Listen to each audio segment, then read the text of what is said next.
A shepherd watched the stars go by, with hands of grace and heart so pure. He bore the weight we could not endure. Oh, Jesus Christ, the morning light, you banish shadows from the night. With mercy vast as oceans roar, forever King, forevermore. A crown of thorns he wore for us, through pain he walked without disgust. In every tear a love so deep, he wakes the heart that dares to sleep. Oh, Jesus Christ, the morning light, you banish shadows from the night. With mercy vast as oceans roar, forever King, forevermore.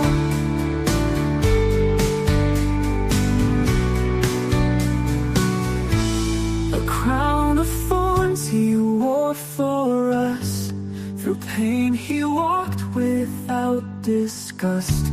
In every tear a love so deep, he wakes the heart that dares to sleep. Oh, Jesus Christ, the morning light, you banish shadows from the night. With mercy vast as oceans roar, forever King, forevermore.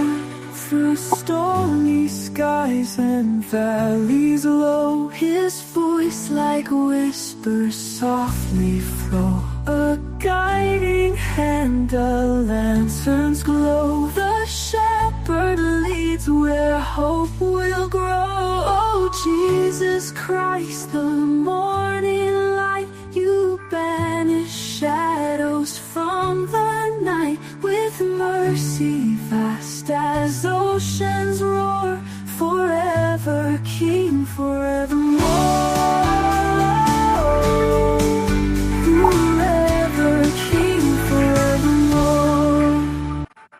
All right, Dave in the AM, the Cornbread Man here on a Friday night. Happy weekend to you. I hope your Friday is going well. We have a special guest tonight, Steve Kozak, and he's with, let me get this right, E-Man Racing LLC and Racing and Ministry. He does both. He's involved with both racing and ministry. I appreciate you, Steve, giving me the time tonight. It's cold here. It's probably not as cold as where you are up in Indiana. What's the temperature? What's the temperature right now there? I want to say it's in the 20s. So, yeah, it's cold. It's cold enough that I'm just cold all the time. Yeah, that's about what it is here. Folks, we have been just so blessed to have wonderful people on and telling their story about racing and different parts of their story, and people that have been a blessing to them and coached them, their dad, granddad, friends, brothers, neighbor, whatever. Tonight we get racing, which is great, and we get ministry, which is even greater. And Steve, thanks so much for being on. I know thanks for having me. Everybody's busy. I appreciate you giving me time. It means a lot to me. And folks, we'll have him back again. It's a schedule for an hour, and I think he's agreed to that. He says he's a talker, so we're just going to have a conversation. Steve, basically, tell us your story a little bit, and how did we get to here? Tell us if you want to take a testimony, if you want. Yeah. I know it's a good story. There's a lot to it. The racing part, the ministry part, we'll get as much as we can in. I'm going to be quiet and let Steve tell his story. Yeah, I appreciate that. Thank you. Just for me personally, oddly enough, I grew up in Detroit, so I grew up with cars, but I didn't grow up necessarily as a race fan. I watched it every once in a while. And I grew up in a great Christian home, and my parents were awesome. But by the time I got to college, I had strayed so far from Jesus that it was like, him and me we were not on speaking terms whatsoever. And so after I got out of college, I kind of squandered a little bit. I got a little bit into sports marketing. I actually worked for the Pistons for a little while. Did some really, really cool things. And I found myself in hospitality. I was a restaurant manager. And that was a great fit for me at the time. It's actually where I met my wife. Okay. And so the joke I always say is that she used to work for me. As soon as she went off to college, I fired her so I could, so I could date her. And that was kind of how that went. So, Amen. because you can't date while you're working together. That's not going to happen. So I was like, no. But and so it was kind of interesting because as we got more and more serious, she grew up in a Catholic home that was very just sort of ritualistic, went to church out of obligation and did the obligatory things. And she wasn't real, didn't know really Jesus, didn't really understand any of it. But she kind of was like, if we're going to get serious, then we need some kind of faith tradition. Well, growing up Baptist, I grew up like Catholic churches were just not a thing. So I'm like, no, we'll go to church with my parents and that's fine and whatever. And so we started going to church a little bit more, and God got a hold of me in a way that was just like, it was crazy because I didn't even know I wanted kids. I didn't really like kids that much, but my wife, or my at the time, my fiance, wanted to spend time in children's ministry. And I'm like, children's ministry? Are you kidding me? Like, but you don't say no, right? You do what she wants to do. So I'm like, okay, fine. So I was kind of real timid, didn't care. But by the time we got to like the summer months, I was teaching the whole class. And God just sort of wrapped his arms around me and said, I have something for you that you're not going to believe. I left, I'll give you the short version. I left restaurants and became a Christian school teacher, went to seminary, got my seminary degree, and taught Bible, theology, apologetics. I started writing books. I started writing my own curriculum. We were baptized together. I got my degree. We did all these things, and we just dove headfirst into ministry, and our whole lives shifted into a ministry focus. And we told ourselves, told each other that if we're going to do this is go big or go home. Like, if we're going to follow Jesus, we're not doing this sort of half-hearted thing where like, okay, we'll go to church sometimes. It was, nope, we're in it. Like, we're going. Yeah. And we found ourselves just really a great niche with youth ministry and kids and families. And so I have 4 kids. So I have my youngest son, who's our race car driver. He's 10.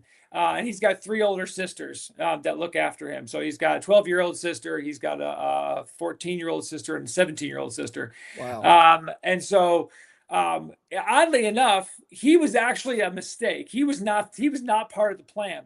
What we didn't know is that God was telling us that, I'm going to give you a race car driver. You don't know this yet, but you're getting a race car driver. Amen. And so we actually, for a little while, we moved out to California, lived in Los Angeles. I taught out there for a couple of years. And then we actually lived in Chicago. I worked for Awana Clubs International, worked with their youth ministry, did that for a few years. And then that brought us to Indiana. I pastored a little bit, and we just kind of bouncing around, really just sort of getting ourselves to a place where I knew enough of how to start a nonprofit, how to build my own ministry so that I could do this. Yeah. And so one day, so our son was obsessed, absolutely obsessed with the Cars movies when he was, like, I don't know what, 2, 3, 4 years old, right? And we got to a point where, like, okay, I can't watch this again. Like, I love the movies, but I just can't keep watching the same movies over and over again. It's the only thing that this kid would play with. We're like, this is ridiculous. And so my wife and I were trying to get out of the house so we could go outside, just do some yard work. Like, it was early May or something like that. And I don't remember what race it was, but I turned on the TV, found a NASCAR race, and said, here, watch this. It's cars going in circles. You'll love it for a little while. You keep yourself occupied and stop bothering us for a little bit. So we come in, we used to have this dresser that sat underneath the TV. He's literally climbing on top of the dresser, trying to get closer to the TV to watch these cars go. And we're like, well, this is kind of funny. And so then he starts talking. As he gets to like 5, 6 years old, he starts saying he wants to race cars. And so I had no idea that youth racing was a thing. Like, I didn't know. Yeah. And furthermore, I'm a ministry guy. I don't have the finances for this. Like, this isn't happening. And so I want to say he was 6. I think it was when he was 6. I took him to the Kokomo Quarter Midget Club and said, let's just go check it out. Like, I don't know. I found it. I'm like, we'll go check this out. I don't know anything about it. And so we we were watching it, and he just didn't seem like, he saw some flips and some crashes and whatnot. And I'm like thinking to myself, if all goes well, he won't want to do this. Yeah. Because I'm walking around, I'm seeing sponsors, I'm seeing just tons of tires and multiple cars, right? And all this stuff. I'm like, this is so intimidating. One, my dad was a machinist. My grandfather owned a tire shop at a gas station. My uncle was a tool and die guy. Like, I come from a car background, right? But Yeah. I don't know enough about these cars to do anything with them. I'm like, there's no way. And so I'm like, So I'm just thinking, whatever. And he's like, well, maybe I'll be a crew, be on a, like a pit crew. And I'm like, perfect, to be a pit crew, whatever. This will die. Not less than a year later, he's bugging us again, like bugging. And I'm like, I didn't. He's like, I don't really like the quarter midget stuff. And I'm like, okay. And so we found at a much cheaper rate, like a wedge cart down at the speed drum in Indianapolis. And so it was like $4,000 or something like that for the car. And I'm like, okay, we'll do this, right? It was like 8 races for the year. It was really simple, really low entry. The only bad part was they didn't really teach the kids how to race. I kind of had to teach them how to race. I know how to drive a car. Yeah. How to drive a car around a racetrack is different altogether, right? And so I'm like, But oddly enough, the kid had some instincts. I'm like, okay, all right. Well, here the thing of it is that as we're at this track, the one thing that my wife and I are noticing is that there needs to be more light here, right? We were used to being in darkness. Being in LA and even Chicago, we're used to being around that kind of stuff. And we're used to being in those situations where we need to be somebody different. And we embraced that. We liked that. And so we're like, okay. So that got her and I just talking. We would, those like 2-hour drives back and forth to Indy. We would just be talking about it, dreaming about it, like, gosh, what would God be doing? Would this be interesting? So we just started praying about it. Like, God, what would you have us do? I don't even know what this looks like. Like, I have no idea. And so we just started praying about it. And so then eventually he just was like, I'm done getting wrecked. I can't say I want to race, but he's getting dumped all the time. Kids were just driving through him. He was driving with kids way older than him. And it just wasn't a good experience for him. So we went up to Toledo. There's a quarter midget club up there. And we did a test drive. And there's a whole nother story that was just hilarious how we've gotten to know the family that we borrowed the car from. Kid, he almost wrecked the car. I mean, because quarter midget cars just turn so easily that you just cock the wheel and you're flying around the corner. As opposed to the cars he was driving, he's like turning the wheel, right? Yeah. And so he's like, I don't like this. And then he didn't, and then he changed his mind again. And so we finally got him to a point where he's like, okay, yeah, I'll do it. I'll learn it. I'll figure it out. So I bought a used car from some guy in Kokomo, and we signed up, and we, made Kokomo our home track. And, I just sort of learned as I went, right? His very first rookie win, we almost got DQ'd because I messed something up. I mean, it's just like, what am I doing? And so, I had a lot to learn. He had a lot to learn, but the kid had kind of a knack. Like, he's got a little bit of like a racer's instinct that I think is pretty cool. Like, no, he's not the next Kyle Larson, but he's pretty good at it. So we're like, all right, this is cool. Cool. And so we just kept talking about it. And the more my wife and I talked about it, the more we're like, all right, we've got to be able to do something here. And around that time, it really felt like God was saying, you're done at the church. You need to move on. And so we did, and we really started to lean into, okay, what would ministry look like? So we started praying about it. We prayed for a full year, and the whole time my wife was thinking, I don't want this big house anymore. We had the dream house. It was a great big house on the top of a cul-de-sac, a great little neighborhood, super comfortable. I mean, I can tell you that we were as comfortable as I've ever been in my entire life. And it was at that moment that we're like, we're too comfortable. Like, this is not good. Yeah. And God's going to be doing something. And so we just kept praying, and God kept answering and kept leading us to, you don't need this house. Like, okay. And so we took a plunge. I ordered him brand new cars, 2 of them. Because he wanted to run an additional class. And oddly enough, God just kept making ways for us to afford it. I don't even know how to this day. If I went back and added it up, it doesn't make any sense. Amen. And so we then we started thinking, okay, what would a ministry look like? How is this going to work? And we started putting all the pieces together, kind of letting God lead us. And that's when we came up with, like, you know what? The kids need something to do. We took all my Awana experience. We're like, the kids need something to do. We need to bring them into a place where they're running around like crazy. Parents are busy. They're getting into trouble. What can we do to feed them, right? Give them some truth. Give them activities. Give them some food, literally. Like feed them physically, feed them spiritually. What can we do? And so we came up with this idea of a craft table. And so my older girls were like, all right, let's have this craft table. And so we started buying crafts, and it started off real small. It's just a couple of crafts, and kids came over. Now they spend, we did the math last year. Well, I'll say it this way, is on average, if a kid goes to church every week, maybe some of the Wednesday night stuff, they spend about 200 hours at church, learning about Jesus and that stuff. My two older girls during the season, in roughly just short of 40 races, spent over 1,000 hours with kids. Wow. Teaching them, mentoring them, hanging out with them, speaking life into them, all of those things. And it was just like, we took a step back and we were blown away.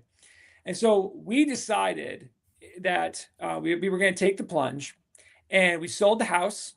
We sold almost all of our belongings, only kept what would fit in a small storage or in the race trailer, and set out on the road. And we spent 11 months straight on the road. And God taught us more than I would ever possibly imagine.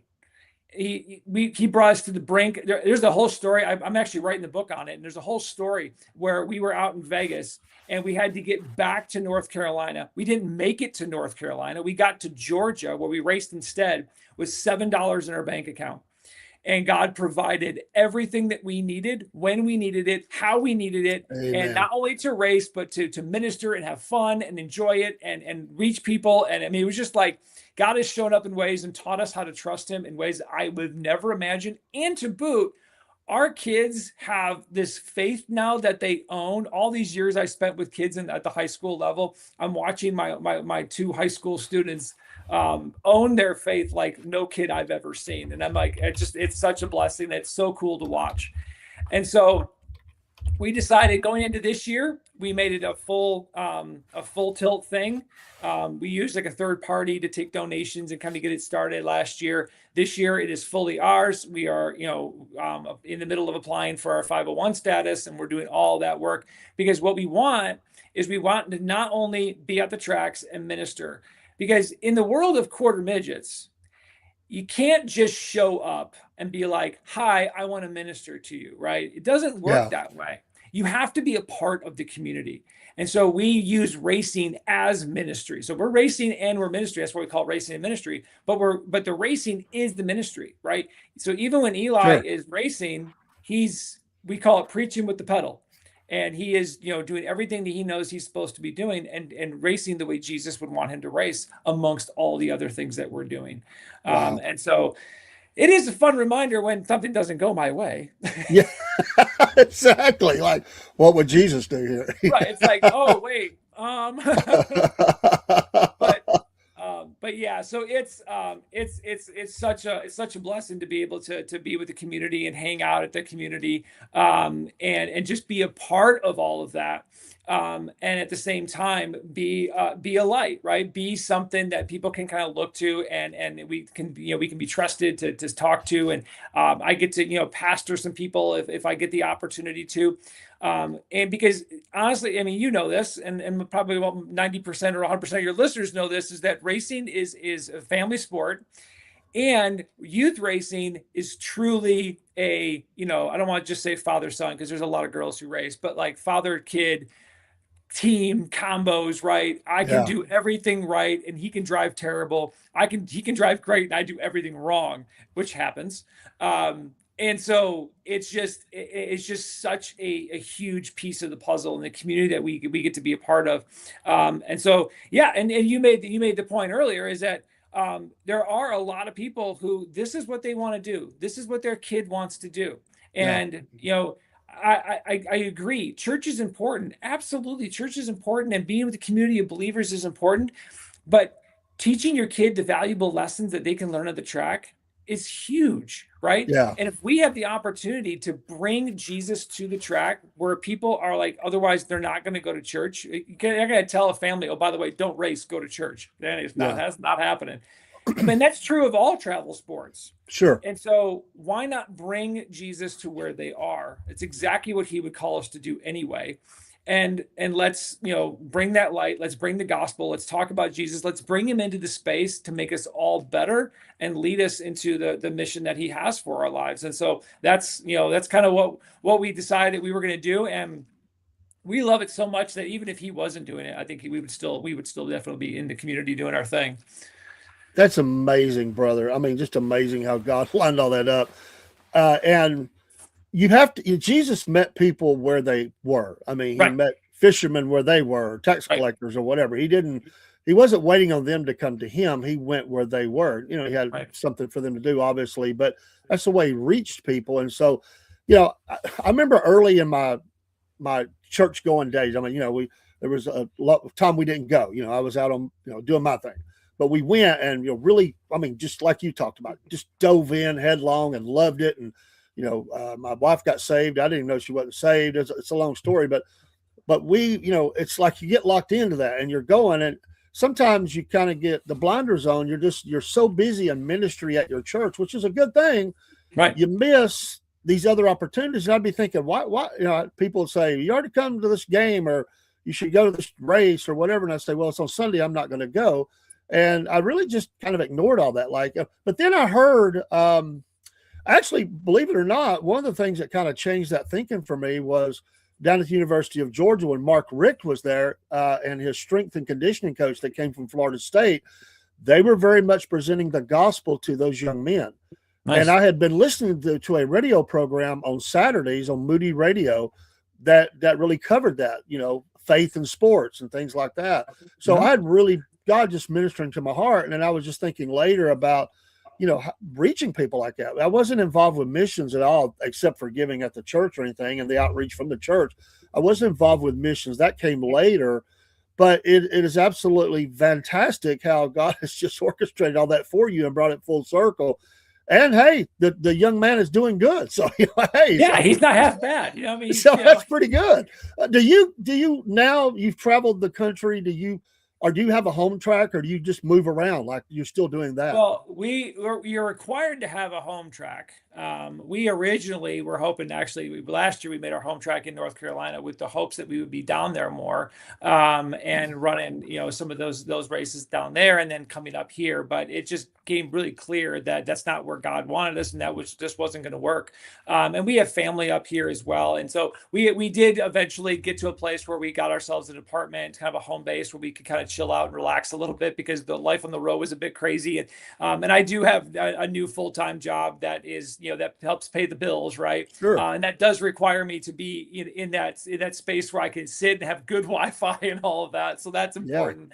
Yeah. But at the same time, so we've now made our home track up in Toledo. Just a great community. We love everybody up there. And so that's kind of where we spend a lot of our time and energy. But for us, to your point is that, there's so much discipleship work that takes place. And my ministry for years has been working with students, families, kids, all of that. And that's just what my passion has been. And I've studied everything from just regular theology to apologetics to family ministry to all of that. And the one thing that has just absolutely been clear to me over the last several years is that the best discipleship happens while life is happening, right? And now I get it. For a lot of people, church is the one place they're going to hear a solid gospel message. And amen to that. I love that. That's great. Yeah. And I love going to church, and I love hanging out with other believers and singing great worship songs and all that.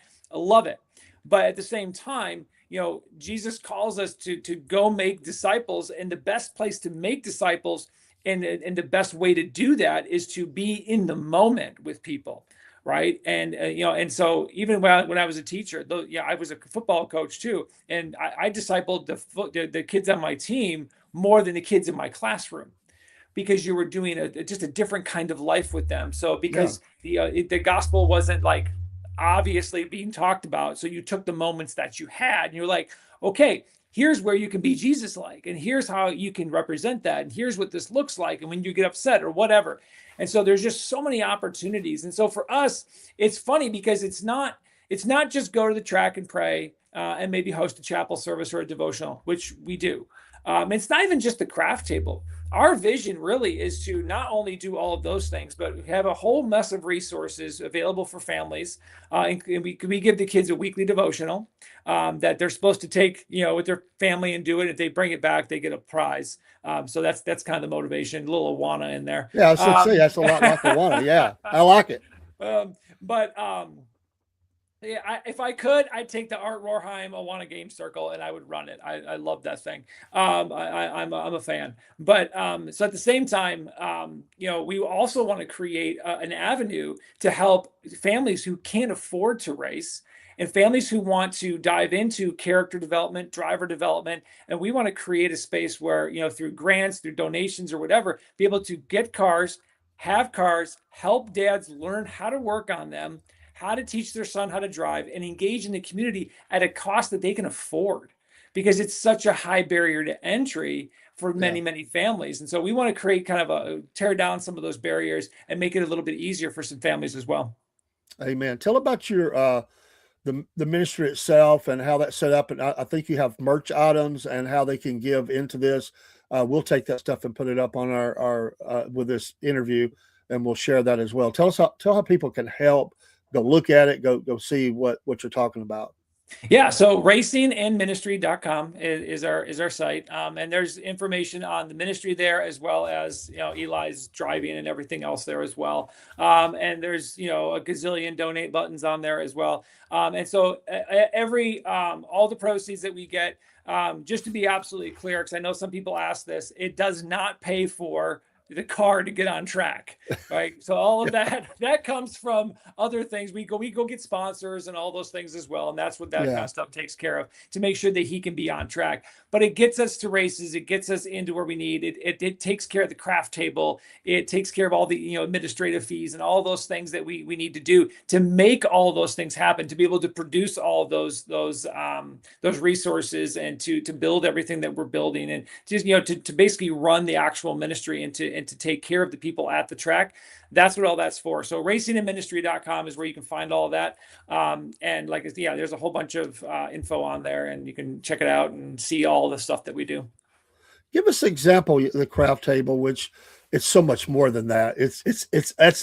That's fishing right there. That's it is. Yeah, it very much is. So do you have kids now that come back up? They know you're going to be there and they're racing to get to see you. And how have you seen them pull parents in and say, hey, look at this? They get introduced to them. Tell us a little bit about that, about how that ministry works, a little bit more about the devotionals. And you have written resources that people can get off of your website as well, right? Yeah. Like lessons, sermons, things like that. Yeah, we're continuing to add stuff to it, but there's messages from me, past and ones that we're creating now. All the books that I've written are up there as well. I've written a few of them. Working on one now, almost done. But and so all of that's there. But the craft table is a really interesting thing, because we really weren't sure exactly what it was going to turn into. And now it's sort of taken on a life of its own, where kids now expect it. And if it's not there, people are a little annoyed if we're not there for some reason. So basically what we do is we, for example, like right now we're at the Columbus Fairgrounds inside a hog barn, racing indoors for the winter. And so we have a little warm room that we have set up, and inside are 3 different tables, along with some little picnic tables. And there's games, everything from old school toss across to gigantic Jenga and gigantic Uno, and just stuff for the kids to do, along with, I don't know, probably 10 to 15 or more different crafts, everything from simple as coloring to bead making to, I don't know, some weird little foam crafts, things that we do. So many of them are Jesus centered in some way, shape, or form, with verses and crosses and Jesus himself and all kinds of things. And if we're in a holiday, it's usually themed that way. And and then we have our devotional. Every kid gets a goodie bag, and that goodie bag has some trinkets and toys and some silly little things. And usually there's a Jesus keychain or something fun in there. And that's where we put the devotional. And that's the weekly thing. And it's all kind of racing centric. So it's kind of fun for the kids. And so, the kids can work on those. And so when we arrive, we get set up immediately, right? We get going. My girls set the whole thing up. They run the whole thing. And they're there the whole time. So basically, on a given day, we show up at 9 a.m. We're not done until A mains start. So once A mains start, we shut the whole thing down so the families can watch A mains together. And usually the kids are kind of done. But the thing of it is that what parents love most about it is, number one, they know where their kids are, right? At any given race, especially when we're outdoors, there's just, land everywhere, right? And a lot of times parents don't know where their kids are. And so they trust my two girls that that they're going to be with them. They know exactly where they are. They're being cared for. There's issues that are going to come up, right?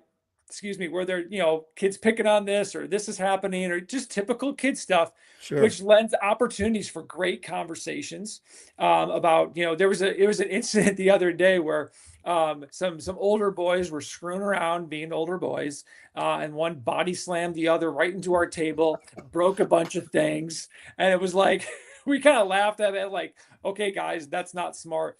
Well, some of the younger girls were really, really upset. Like, why are they doing this? And they were really, so they were kind of like issuing this, like, we hate them. We hate them. And so my middle daughter, Leah, said, now, guys, we can't hate them.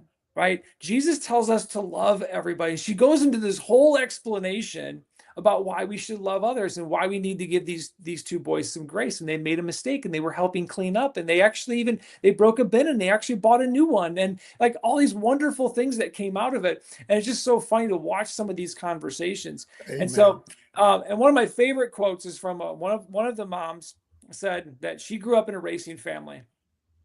And they were always gone on Sundays, and faith was never central. And her husband and her kids, they're believers, and they go to church as much as they can. But what she loves most, she's like, I want to be able to race, but I love the fact that I don't have to feel guilty because I know that my kids are being fed truth while we're here when we can't be at church, because I never was. And amazing. I'm like, right there, that's it. That's the goal. That's the whole thing. Yeah, there obviously would be people in churches that would be pulling them back, like, you really need to be here and not there, so there is a guilt factor to that, and she kind of lived that vagabond life. You're always gone, and that's tough. It's a whole different lifestyle. What would you say? I'm not looking for a number, but for all the kids that come, how many of them would you say have had some exposure to Jesus versus not? You beat those that they just never even heard of him. Give us some kind of an idea of who walks up. My daughter would know this better. I'll take a stab at it. I would say it's probably 50-50. There's some kids that don't know him at all and don't even even ask, like, who's Jesus? Why is this here? We'll have other kids that will say, oh yeah, they'll know Jesus. They'll color a cool picture. They'll talk about it. And then they'll go act completely different. Yeah. Typical kids, it happens. And then there's other kids that are just, you can tell, like, that's just like the central focus of their family. And so there's definitely, a huge mix. So I'd say it's probably really close to 50-50, depending on where we are. Right. Sure. So, I mean, up in the Midwest and some of the areas, we might see, just a little different mix than if we were at like a national race someplace, those kinds of things. Yeah, it makes me wonder. I need to ask my daughters and see what they would say to that. Yeah, it's interesting. And have you ever had anybody that said, I didn't know that you were doing this. I don't want my kid involved. I don't want them to hear about Jesus. Have you ran into that before? No, we haven't. Amazing. No, we haven't at all. In fact, everything we hear is absolute support. Nobody has said anything. I've been prepared for it because I'm used to that. And I'm like, yeah, I can see someone saying that or coming up to me saying, I don't want my kid getting a goodie bag or those kinds of things. Nobody says it because I think what they realize is that we're here for the kids. and that we're here with the absolute best of intentions. And I think they love the fact that they know where their kids are. They know that their kids are safe. They know that their kids are being treated well and loved on and all of that. And so our hope is for the parents that maybe that's not where they are right now, right? Maybe that, them and Jesus. I mean, I was there once too. And so it's like, I get it. And so if they're not there, my hope is that by building those relationships and building that trust, that we open doors, right? Amen. And we open doors to those conversations. And I'm not going to push those conversations too hard. I'm going to let the Spirit lead us and let those conversations come naturally as God would instruct, and just be open to it when they come. And when they do, they do. And I'm going to really rejoice when they do. And that's great. And so, we've had opportunities to pray with families. We've had opportunities to minister to them, to give advice, in all kinds of ways. And so it's been a really, really big blessing. How supportive have the tracks themselves been to what you're trying to do? Because it's important. You don't want them thinking, what you're doing is providing several services, obviously, just keeping kids in a central place and keeping them calm and all that. Probably happy about that. But how do they look at that, what you're doing? It took a little bit to get people to kind of get on board with it. Like they liked the idea of it. And they were like, oh, that's cool. It's cute. It's fun. Okay, cool. But once they started really seeing what the fruit of that was, wherever they are in their thought process and in their faith walk, is they realize that this is a need. This is an add-on. This is something that is like, it's now really become a staple part. I just got done having a conversation with the director of the NASCAR Youth Series, and him and I were kind of strategizing. Okay, what does this coming year going to look like? What do you guys want us to do? And they're like, yes, we want the table, and yes, we want these things, and like they're excited about it because they see how critical it is and how critical our presence is. And so I don't want it to be about us. I want everything we do to point to Jesus. And what I want is, how do I say this right? If we weren't there doing the things that we're doing, I'd want people to feel like a little bit of like there's a hole in this event, not because we're not there, but because maybe, the love of Jesus is not as obvious. Now, I hope somebody else just picks up that mantle and does it for us if we're not there. But I want people more than anything to just feel that, that Jesus is at this track, that Jesus is here, protecting our kids, helping us have fun, helping us minister to our kids, helping our kids learn. Because honestly, we have a saying that we say all the time. It's about more than just racing, right? It has to be about more than just racing. And so we want everyone to realize, like, yes, racing is great. We love it. And my kid he's actually just getting over the flu, and thankfully we're not racing this weekend. It's like he's in there like under a blanket watching the Chili Bowl. I mean, that's all we do. Of course. So, but it's what we do, and I get it. So, and we all want our kids to succeed. We all want our kids to see the victory. But racing is interesting because you lose more than you win, and it's a different kind of sport. And there's so much more, I think. After I played football when I was a kid, I coached football. And so I think there's more to learn in the racing world in terms of sportsmanship and learning how to handle defeat, and learning, because you're there all by yourself, right? You're in the car by yourself doing your thing. And there's just a lot going on. And these kids handle it beautifully. And I love watching it. And love being involved with it. And so, but I get it. At the same time, us dads are working so hard, right? Extra hours, extra money, and everything else that gets poured into it. So when our kid does something dumb and wrecks the car, it's like, what are you doing? And it causes frustration, but it's like, what can be learned from that? And how can we move forward? And how can we grow as a person, right? We're not all going to be Kyle Larson, right? We're not. And that's okay. Like, it's fine. Like, but let's enjoy what we've got now, because these are memories and these are things that between fathers, sons, and daughters and moms and everything else that we're not going to get back. And we need to take advantage of what we have now. And if we can play as a ministry a small part in helping people see that and embrace that just a tiny bit more, man, that's so cool. And that is so much fun. And then in the process, get to experience Jesus in a way that you can't experience him at church. I don't know. That's what gets me out of bed every morning. Absolutely. Now, in all ministry, sometimes, I mean, we're doing planting and all that. Sometimes you do see the harvest. Have you been able to see people come to faith through this or in some connection to it? Not that I'm putting, because numbers can be, well, people use Yeah. numbers in bad ways. I'm not really into that, but you're making a difference already. But have you had someone come to faith, a child, or has that happened?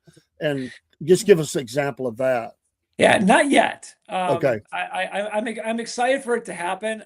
We pray about it all the time, and so that is something that we are like, like, come on, let's Yeah. get there, Yeah. because that's super exciting. And I think we all, a lot of us have led people to faith, a handful of times or whatever it is, and it's like the most exhilarating experience ever, right? I mean, Sure. it's just like you're at cloud nine. You're like, this is amazing. And so yeah, we're just talking about that with my daughters. Is we were just watching the Passion Conference, the first part of January, and they were just super into it and getting fired up and taking notes and everything. And one of the conversations that we had was, listen, how can we be even more intentional, right? Being nice and being loving and hoping for open doors is one thing, but how do you get yourself to to a place where you're more intentional, where you actually feel comfortable enough? Because my girls are primarily with those kids more than anything, and Sure. so we're kind of teaching them like, hey, there's opportunities here, and they're eager, like they're ready, they're going, okay, I get it, Yeah. I want to do it, and so I'm interested to see how that frames out. I can just see the damn break, and there's just going to be all this, because you've been planting seeds and all the things that you've went through to get to this point. God's just going to bring a great harvest. I just believe that. Another thing I wonder, and probably because of what you said, it's probably been answered in a way, but because of the nuclear family, the mom, dad, all in the same home in that community. We're talking about the racing community. Is it pretty solid, or do you also see the evidences of sin in that area where there's a lot of people there, just dads there, there's no mom, or what? Do you see that the same? Sometimes, yeah, there's definitely, I mean, we live in a broken world, so there's definitely going to be brokenness wherever you go. And so, yeah, there are definitely families that, whether they speak about it or not, that, are struggling in one way or another. And sometimes it's like all they can do is just get to the track because they know the track is the happy place. But what we see a lot of is families just really banding together and helping each other out. And, if somebody, can't be there, if there's a dad or a mom that can't be present for whatever reason, and those things happen. Sometimes parents are dividing and conquering because there's multiple kids do multiple things or whatever, Yeah. where the community itself really comes together and just comes alongside. The amazing thing about youth racing is that everybody wants to see the kids on track, right? Everybody wants to see the kids doing the best job that they can do, even if it's my kid against your kid, right? And sometimes that's fun, right? Sometimes those dads will be like, sorry, my kid screwed up, and that's okay. But sometimes when that screw up comes into the pits to get fixed, all of us are descending upon that car, doing anything we can to get it fixed. Yeah. Because we want to see all the kids out on the track. And so as much as there is, obviously plenty of brokenness in the world, and there's plenty of brokenness in all of our families in one way or another, that it seems to me that when we get to the track and we have the right frame of mind, that there's something else that happens where we almost, create an ideal community. There's something about the racing community that just captivates me, to where I just can't get over how many people will help one another. And Amen. you're a competitor, but I'm going to help you. Yeah. Because that was actually one of the arguments that I had with some people when we first started this, was how can you be a competitor and minister? And I said, hey, if I was racing, if it was me in any other context, I would 100% agree. Like that would be hard to do, right? Yeah. Given my personality, I'm like, yep, I would have a hard time with that. But when it's this community with kids and everything else, there's just something different about it. It's just wildly different. That's amazing, and it's one of those things you probably can't even really begin to see it until you really do see it and be among that community. But of all the drivers we've had in, we've heard the same consistent story. Yeah, there's a lot of competition, but they're all there helping each other. It's a family event where everybody looks out for everybody, and it's just this camaraderie. and it's a perfect place for this to happen. And have you seen other ministries like yours? Is you think this is kind of unique what you're doing, that God has played, or maybe it is in your area, but have you networked? Do you see this other places? There's a few there. I can't remember. There is one guy that does some stuff with dirt bikes.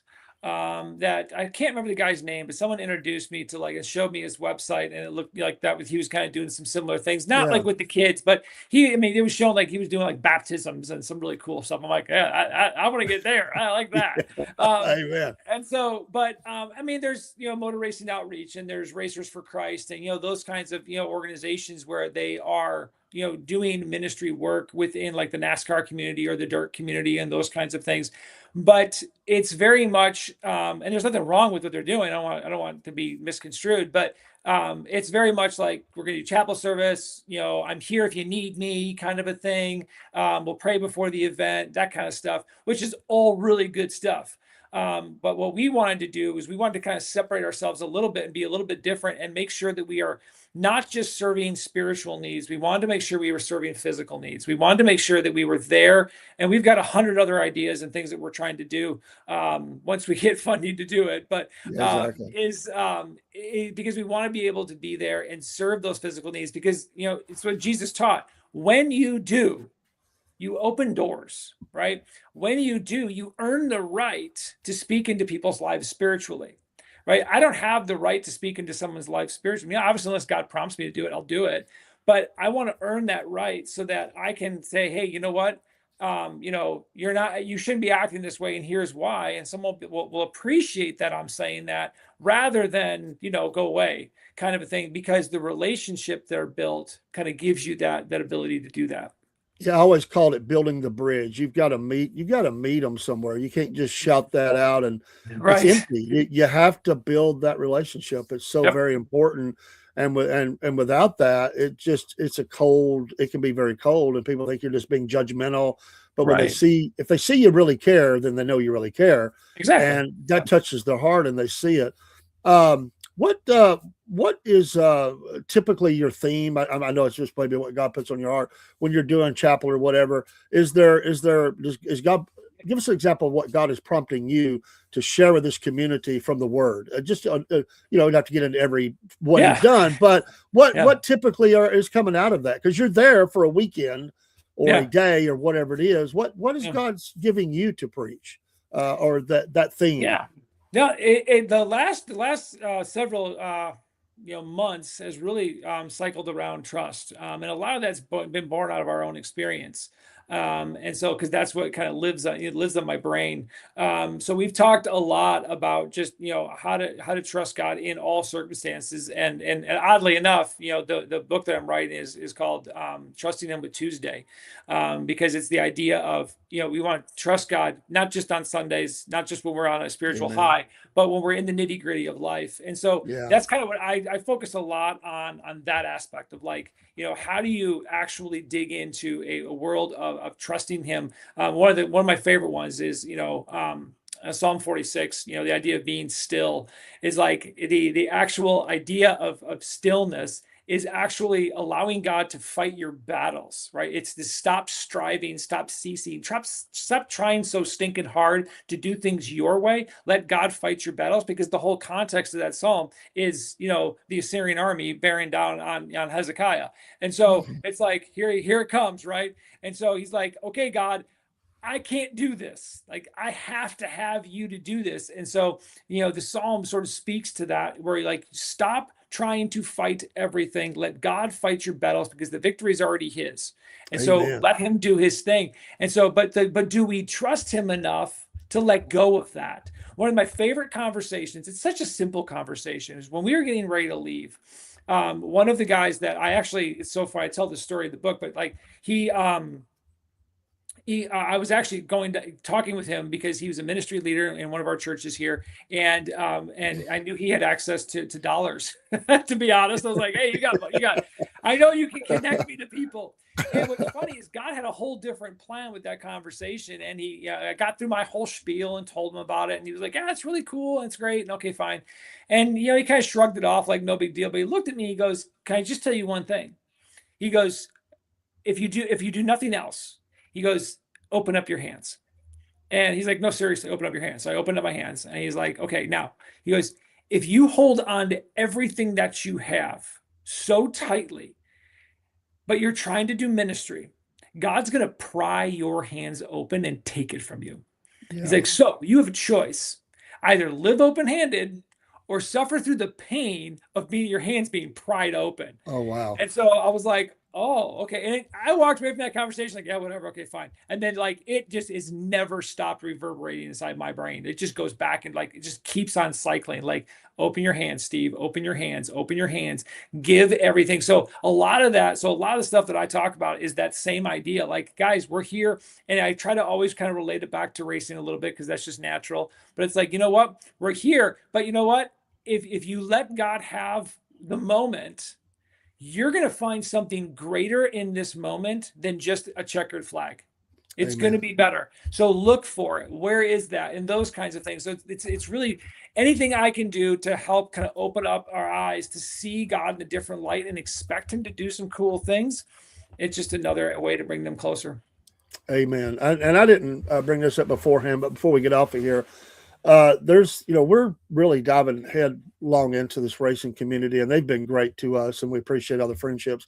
There's a lot of people finding this show, and it's meaning something to them. There may be some of them that don't know Jesus. Take just a minute, make an appeal of why. They may have never heard of Jesus. They may just say, hey, I like these guys. They talk racing, but let's not lose this moment and share that of why Jesus. Yeah. Well, the thing is that we live in a world that is broken, and we are broken, and because we broke it. Yeah. And we often wonder why bad things happen, or why there's pain in the world, and why things just don't seem right, why I feel sometimes just empty. And that's because when we live that way without Jesus, there's just going to be something missing. And the thing of it is that we are sinful people. And no matter which way we slice it, no matter which way we try to sugarcoat it, we are sinful people. We just don't have what it takes to be the kind of people that we ought to be. But there's a way, right? Is that what we deserve is the worst of the worst. Yeah. But what we get in Jesus is the best of the best. And Amen. so, and that's what God did. And I love, and it's so simple. I love John 3:16, because it's one of those things. So, for God so loved the world, right, that he gave, right? He gave something. He didn't have to do it. God could have done it any way he wanted, but he chose to save humanity through the sacrifice of his son, so that we could have the life that we actually don't deserve and can't achieve on our own anyway. Yeah. And so, because God so loved the world that he gave, right, he did something for us that he didn't have to do. And the beauty of the gospel, the absolute glorious point of it, is that, we wake up every morning and have air to breathe because God gave it to us. And that's great. But we can also wake up and praise the name of Jesus because God gave that to us as well. Amen. And so, that would be my invitation would be, no matter where you are in life, no matter what you've done, no matter who you are, it doesn't matter. Like, God's going to forgive all of that, because he doesn't care about what happened in the past. He cares where you're going for the future.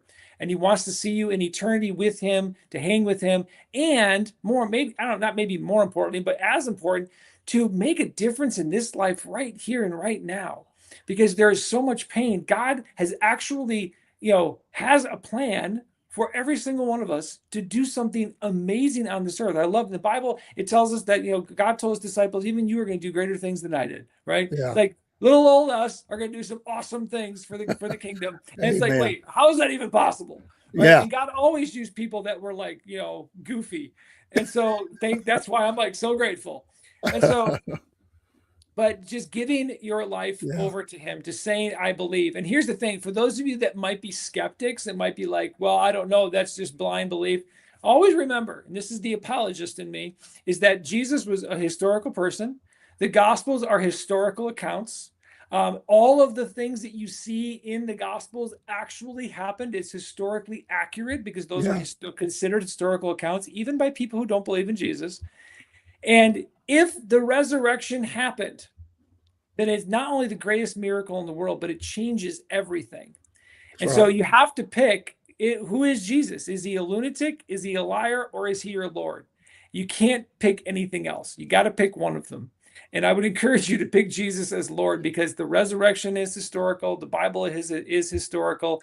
Jesus is real. He still is real. He's still alive. He's sitting at the right hand of God. He's coming back. Amen. Yeah. And, and there's no greater time than right now, because you can have the life that you want, the life that God has for you, to be able. And if you just say, God, take it, it's mine. Open those hands up. Be like, it's mine. Or it's not mine, it's yours, and run with it. Would you mind closing us in prayer and just making an appeal for that? Folks, what Steve prays, and do look up his ministry, racingandministry.com. I think I said that right. Yep. And follow it. He's got messages there. We're gonna end in prayer. We'll say our goodbyes in a minute, but let's bow our heads and go in prayer. And hey, you may have something you just need to pray about. Prayer is always on time. So whatever that is, just reach out to Almighty God right now while Steve leads us in prayer. Let's all pray for our nation as well. Brother Steve. God, we thank you for today. We thank you for wherever we are, whatever the weather was like, whatever was going on. We thank you that we were able to get up and have today, because it's you who is giving us today. And God, I thank you for Dave and this show and the way that he's using this platform. God, we pray for our nation that there's just so much going on and so much uncertainty, but we have solace in knowing that no matter what is going on, you are in control of it all. Nothing happens without you saying so. And we give you the control. We open up our hands and we say, God, you can have that, and just show us how to be the people that you've designed us to be in the space where things are just, chaotic and broken, right? And so, God, if there's anybody here listening tonight that just doesn't know you, that has not reached out to you, I just pray that your spirit would invade their heart and turn them to you, that they would cry out to you, that they would pray to you, that they would reach for you, and that your spirit would come upon them and change their lives in such a way that they just make an incredible impact for the kingdom. It just brings me great joy to think that it's possible that there is somebody listening tonight that is that maybe doesn't even know you, but that is going to end up in a few years or a few months or whatever it is, making a huge difference in the lives of others for your kingdom, for your glory. And they didn't even know that, because they tuned into this show, and they're going to tell that story one day. And so, God, we thank you for that. We thank you for all of those who are listening. We thank you for just the ministries that you're doing, not just in the world of racing, but all around the world, and all the things that you're doing, turning hearts back to you. As always, we give you all the praise, all the glory, and we pray this in the mighty name of Jesus. Amen. Amen. Amazing. Thank you so much. Thank you. I want to make one last point. You said something early on, and it's just truly amazing. You said at one time in your life, I really didn't even like kids. And God has surrounded you with kids. Well, there's another funny part to that story. On the second date that my wife and I were on, she flat out asked me, because she's always wanted a lot of kids, and she flat out asked me, do you want kids? And I lied and said yes. I was like, no, but I didn't want her to break up with me. So I was like, yeah, I want kids, sure. That's amazing. Yeah. Hey, folks, God changes hearts. That's what he does. Yeah. Hey, when you think of missions, just realize the possibilities are endless. Right. And start where you are and look for a way to make a difference for the kingdom. Hallelujah. Right. Thank you so much, Steve. We'll let you get out of here. Thank you. Appreciate it. Our hour's about up. I hope you'll come back and be with us. Absolutely. This has been great. And as often as we can get these kind of messages out, and folks, go to their website. If you can, I know times are tough. Give them support. You see where it's going to do. You see how you're helping kids and you're advancing the kingdom, and that's a great thing. Good night. God bless. And we'll see you soon. I'll probably be back on again tonight as well. And we'll just be hanging out on a Friday night, a cold Friday night. And do y'all don't race this weekend, right, Steve? But nope, not this weekend. Next weekend. Next weekend. Well, safety for you. And I hope little man. How old is he now? How old is he's 10. 10 years old. 10 years old. Awesome. Maybe soon we'll get to see him too. So y'all take care, everybody, and we'll see you soon. We'll let Steve get out of here. Right. And thanks for tuning in. Like and share this out. It'll help somebody, maybe eternally. Amen. Awesome. Take Love care. It. Yeah.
southern people, like a small town, nothing's real.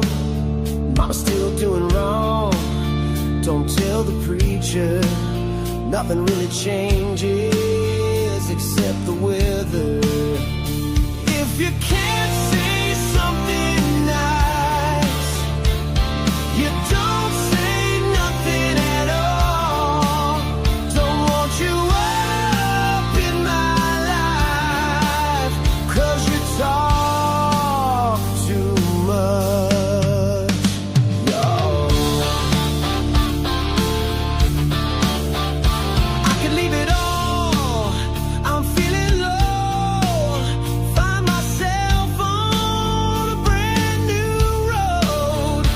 If you can't say something nice, you don't say nothing at all.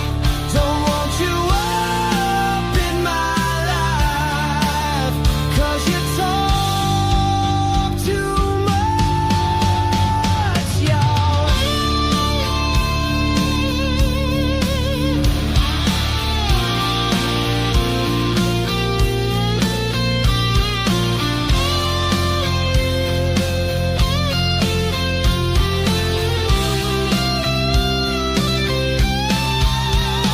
Gotta go to church on Sunday, get a dose of the Southern truth.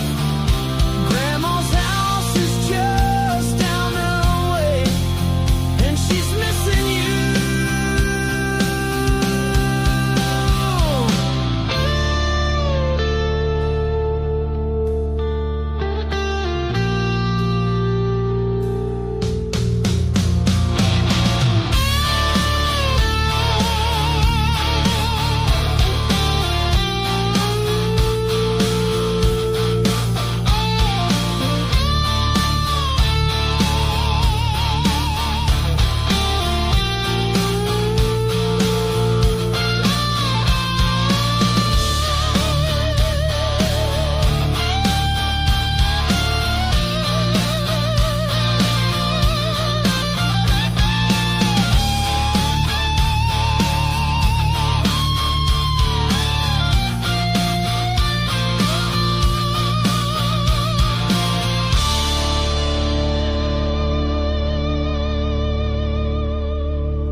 All right, we just kept the live going to give Brother Steve a chance to get out, and that way we don't have to close anything, open it back up. This is Back Porch Live, kind of a new feature, just Back Porch Live. Eventually, we're going to be at Biscuit Boys Back Porch off the back deck, and we got a couple things to get set up there. Biscuit Boy was trying to get in. I don't know what problem he was having.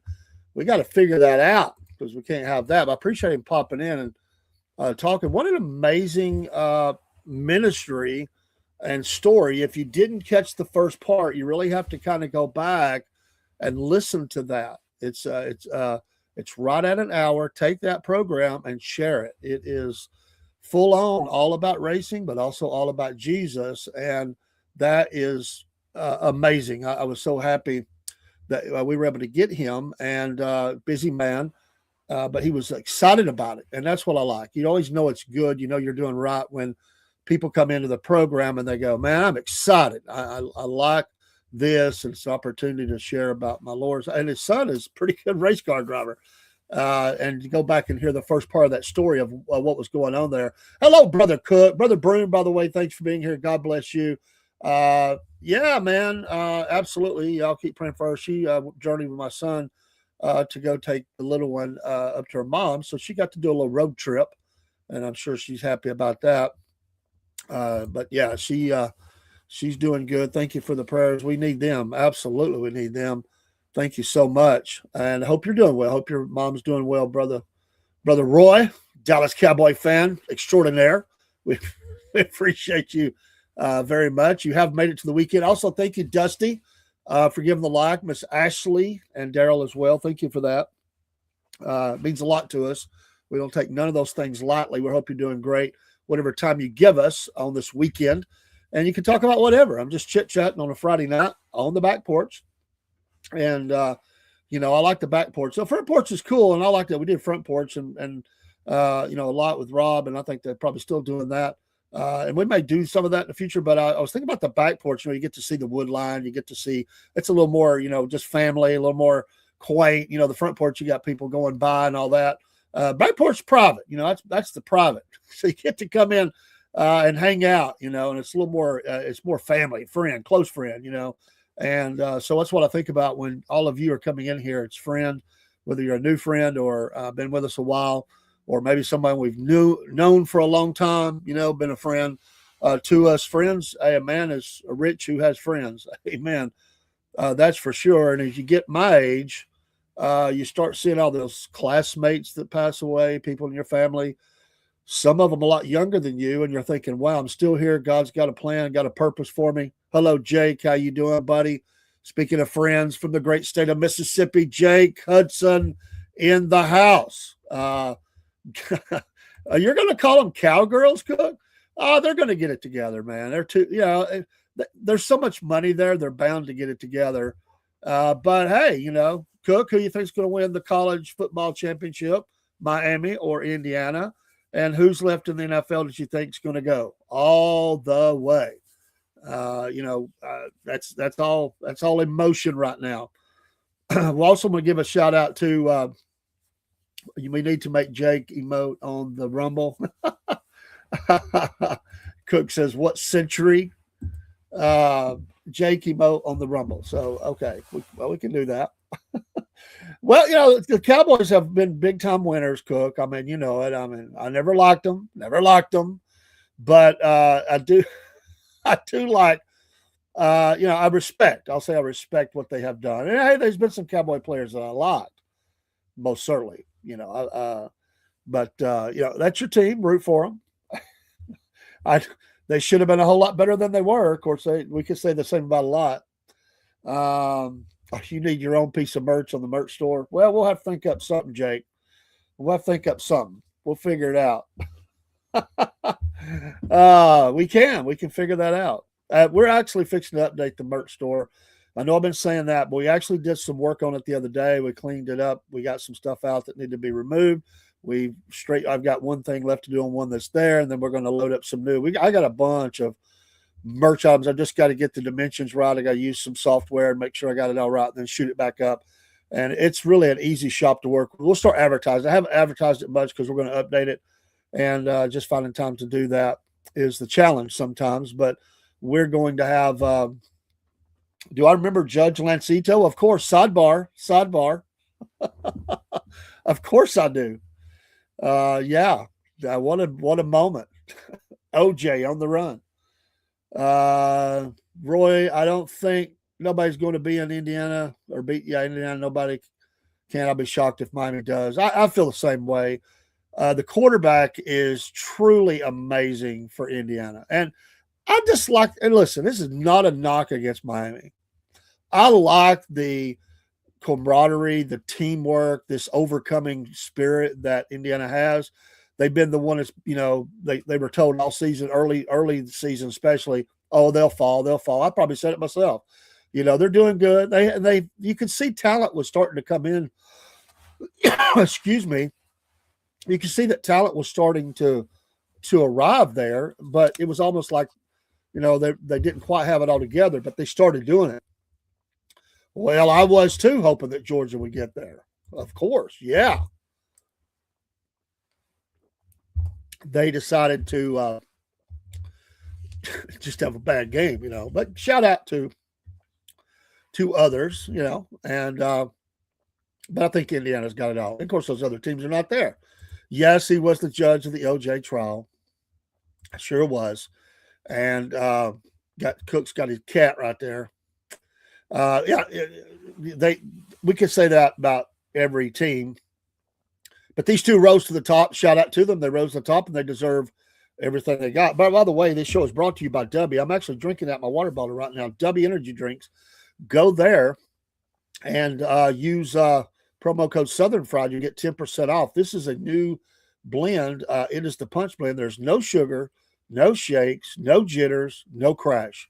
I've drank it a lot. I'm not saying this is just straight water, but sometimes I like a little flavor, and this will give you energy as well. I've never had a problem with it. They are absolutely what they say they are. W Energy drinks, promo code Southern Fried. Don't forget the coffees. I reached out to them today. I've just got to get time over the weekend if possible. They told me how I can update the packaging. I'm a little bit lost on how to do that. I got it uploaded, but I was trying, how do I get it on the packaging? Rebrand of the coffees, the Wolf Nation coffees, of which we drink here in the studio just about every day. Jack, as far as I know, he's doing fine. Doing fine. Just living life and staying busy and doing shows. But as far as I know, Rob's doing fine. So thanks for asking. It is cold. I know that. I don't know what temperature it is in Mississippi, but it's cold tonight. I don't think it's going to be as bad as last night, although I haven't looked. I really wonder. And I didn't look at, well, I think I did, but I don't remember what it's supposed to be. Somebody may could punch it in for our area, but I think it's still back down in the 20s. It got nice today. It was still cool, but it was really nice out there today. I mean, a beautiful day. The temperature came up, and it was really nice. Let's see if we show we're at 50. Boy, it feels less than that, but actually we're going to get down to about 30, 31, 35. So not as bad. So I'm glad about that. So that 21 or whatever it was, that was kind of rough, man. Kind of rough. Any big plans for the weekend? Stay warm for sure. Watch football, maybe. Go to church. Yes, check. There's some things I've got to get done. Check. Work on that. It'll fly by. But in the morning, we'll have, as far as I know, we'll still have the Cornbread Man and Biscuit Boy morning show Saturday morning, 8:30. I got a message. If you're not, he may be listening in the morning, and probably one other show. And I think we'll have an interview tomorrow with a driver. I've got to double check my schedule and everything. It may not be this weekend. It may be next week. Next week on Monday and Tuesday, we do have 2 different interviews with racetrack drivers. One of those from the Great White North, Canada. Yeah, I think Ontario, if I remember right. I remember when I was given the number to call to really just kind of, line up everything. My boy, Bubba Dean over there, Bubba Dean Potts, he goes out and gets these interviews, and then he kind of turns them over to me, and then we kind of get the numbers, what time, what date, all this stuff, kind of the technical stuff that we have to have. And when he first gave me the number, I don't know why my phone wouldn't do it. I tried to call it, but it wouldn't let me go through. But it said it was showing Canada, and I was like, Canada? Oh man, they must have gave me the wrong number because it's 613 area code. I thought, what's 615? Probably Tennessee. So I changed it. Called some dude and said, hello. All right, so-and-so there? No, I think you got the wrong number, bud. Uh-oh. So I texted somebody, or he did, Dean did, I think. Anyway, her husband, I think it was, messaged me back. And I said, well, I was getting a Canada number. He goes, yeah, that's what it would be. Canada. And then it hit me. Oh my gosh, they're in Canada. Knocked me over with a feather. So we talked over the next couple of days. I'll message her over the weekend. It is a she, and she has a lot of sponsors and things. And she has sent me a list of those. We're going to get the card up and be advertising for that with those things. How was Joshua doing? Well, he's doing okay. I talked to him earlier just for a couple, I don't even know if it was a full 2 minutes. He was just asking me a little bit more about the proceeding we had. And then he just said that he was going to not talk too long. So, his spirits are up. I hope something happens with this. Y'all pray for him. I sure need his help, and he needs to be out and kind of get moving. It'd be great. That'd be the greatest gift for 2026 if we could see that. But he's doing okay, man. Thanks for asking, Roy Cook, and the cat. But yeah, he's doing good. It's tough. I mean, there's a lot of people have family that's incarcerated. It's a difficult thing. You miss them. They got to pay their debt to society and hopefully get out and do better things, make better decisions. we just have to find our way, get on the right path. Some people say, never done that. Not everybody does, but everybody has some shortcomings. I mean, because we are failures. Some just failed a little more. And drugs are they're a horrible thing. They're a horrible thing. But thanks for asking.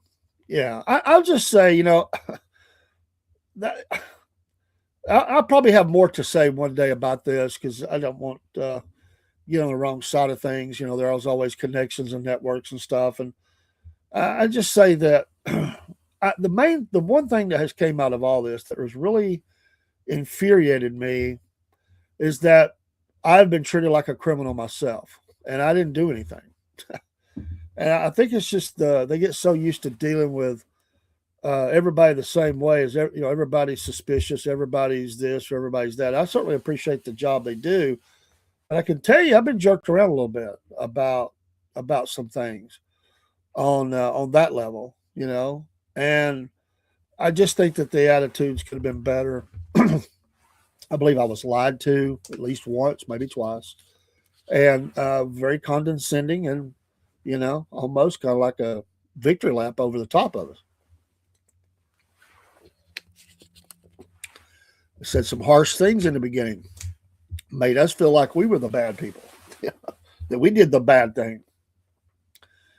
You just have to pray about those things and let God deal with it, I just hate that. I remember taking my niece.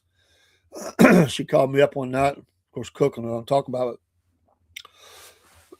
Pardon me. She wanted to give herself up. She needed to turn herself in. She was out, had a warrant. And so she asked me if I would take her, and I said, sure. So we talked a lot on the way. She's doing good now. We talked a lot on the way about a lot of things. Got down there. It was late at night. I don't want to say it was like 10:30 time we got there. Didn't like how I was treated that night either. And all I did was help deliver. They need some customer service lessons, I think. I think that's what they need. Y'all pray for Daryl. He's recovering from surgery, he said. So pray for him.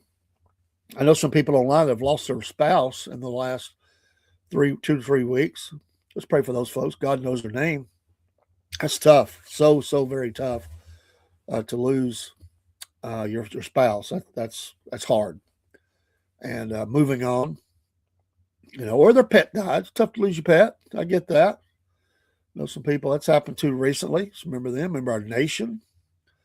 I appreciate the good prayer that Brother Steve brought for us. And I certainly needed to hear it. And I believe everybody else did too.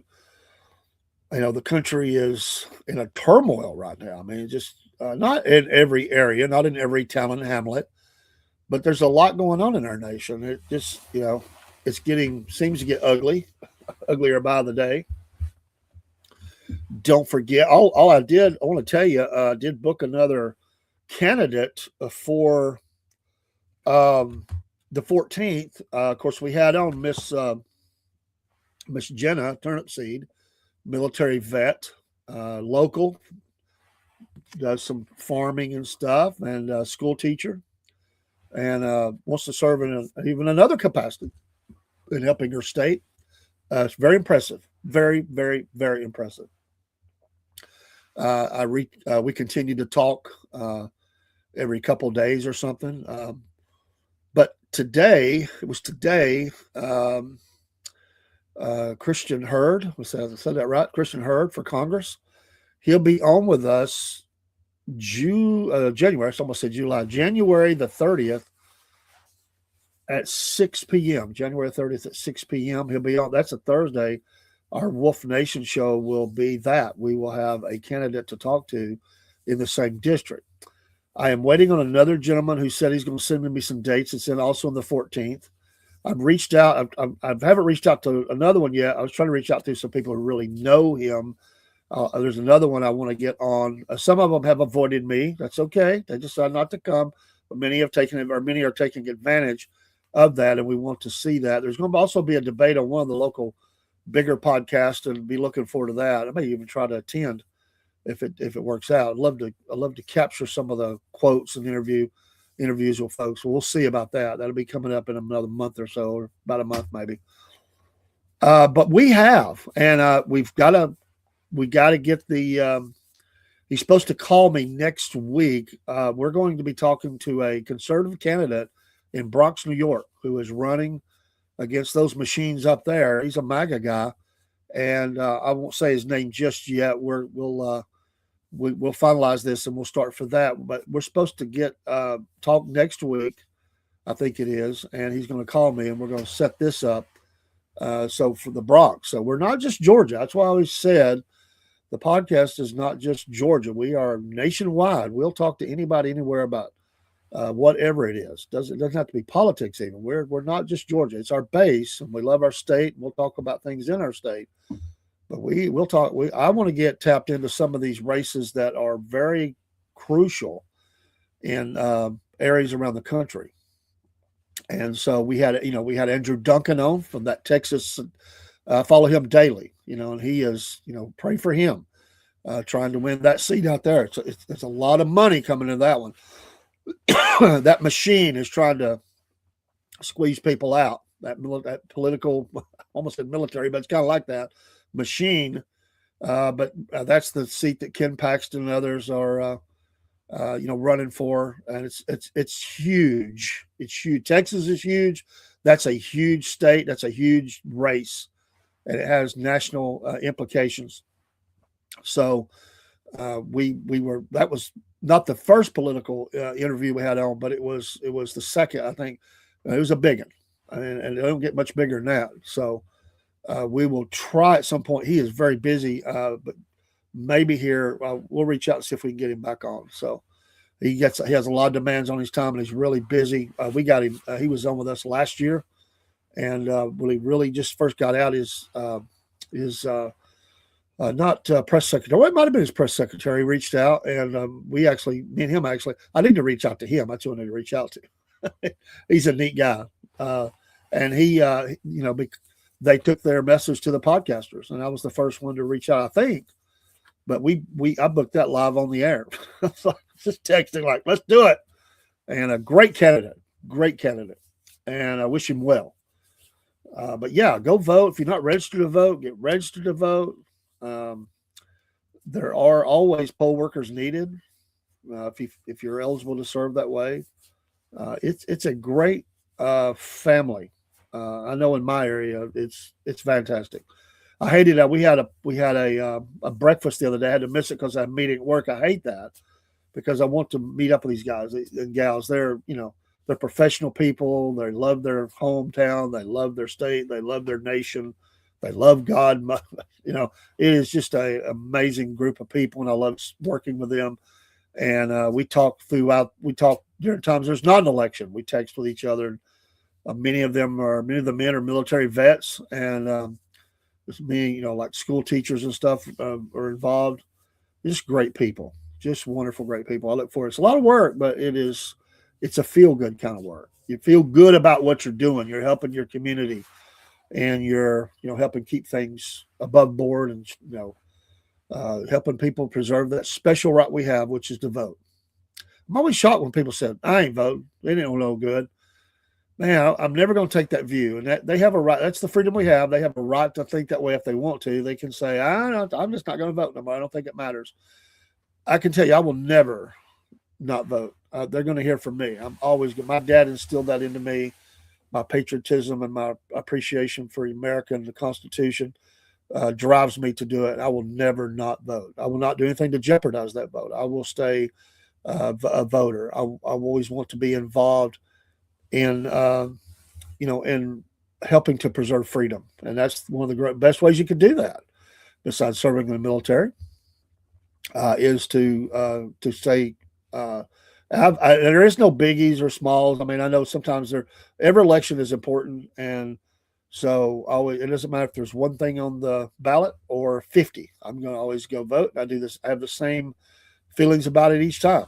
And it's important for me to do that. So kind of neat being a poll worker too. You can go around and vote when things are slow. If you didn't early vote, you just, can be one of the first ones to vote. You just go through the process, through the lines, just like anybody else. And I try to wait till it's kind of dead. Unfortunately, that happens. and then go vote. Usually I early vote though. I try to do that. It's they're making a couple of changes to that in Georgia. I can't remember all of them, but I think they shortened it down just a little bit, just a little bit. But if you have physical problems, or whatever, you can, get absentee ballot. It's so very easy. I mean, there's no excuse really to not vote. I mean, everybody has so many accesses and stuff. You could do that. It's so easy to register now. It's so easy to track everything online. You can pull your sample ballot up. You can print that sample ballot out. You can mark your ballot. It's eligible. You can pull that out in the voting booth, and you can mark that up because you don't want to forget anything. Make sure you got the right names and the right marks, and pull that out and just bam, bam, bam, go down through there, and then print it out, put it in the scanner. So it is your ballot, and you put it in the scanner. But yeah, I just there's some study has to go into it. You got to look at the judges and who's running for school, board, and so you might not know them. You got to do a little research, see where they stand. It's not an easy thing to step up. Your life becomes a open book, and everybody's poking at a lot of people are picking at you and running you down, and so it's hard though. You got to have a certain kind of constitution, I think, within you to do that, because a lot of people do not like to be talked about or put in a bad position or things said about them.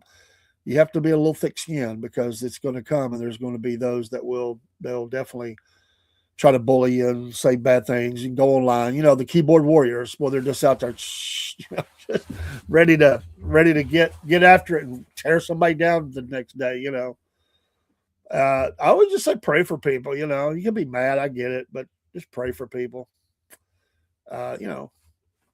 Let God handle it. I try not to. It amazes me the road rage. I just think I get it. We kind of get mad about something, but usually bad things happen when you start chasing somebody down. Just let the police handle it. We had a violent accident in our community. We had a lady that was 86 years old, and she hit the gas and stood the brake at a light. And there's video of it. She comes flying in. It was a violent hit. Sitting still at the red light. Amazing video. I wish I'd have pulled that up. I'd have shared it, but hopefully everybody's okay. I mean, it was multiple cars hit. I mean, it's a miracle that they weren't all dead. Miracle. Crazy stuff. We also had somebody running from the police. That's been a week or two ago, something like that, and they went down the wrong way, run up the street the wrong way, trying to get away from police. Multiple wrecks. You just never know what, every time you step out, go out the highway, your life is on the line, unfortunately. You don't have to be, skydiving. Just go out, try to make it down the box store and see what happens. Crazy people. Some people don't like to drive. They let others do it. They say, I don't have the patience for it. My nerves get tore up. They kind of snap. I mean, some people really shouldn't drive. I mean, they start freaking out, screaming, punching the roof, mad at you, telling you're number one, driving aggressively, pulling their hair out. I mean, I've seen it all. People get mad. I did a dumb thing last night. I missed my street, kind of ran through a ditch, and I guess just a glare, and my Jeep has a little bit of a blind spot there, but I should have seen it. But my wife was my sister right behind me, wrote it out. I was like, what in the world was that? Stupid. Hello, Miss Cindy. How are you doing? Blessings to you on this cold Friday night. Oh, we all make mistakes. That's what I say when I know people can be aggressive and do things they shouldn't with their car. But there are people that I think most people that drive have made a mistake. You turned when you shouldn't have turned. You was in the wrong lane. You made the wrong move, and people are blowing at you and you're going, yeah, I'm guilty. Sorry.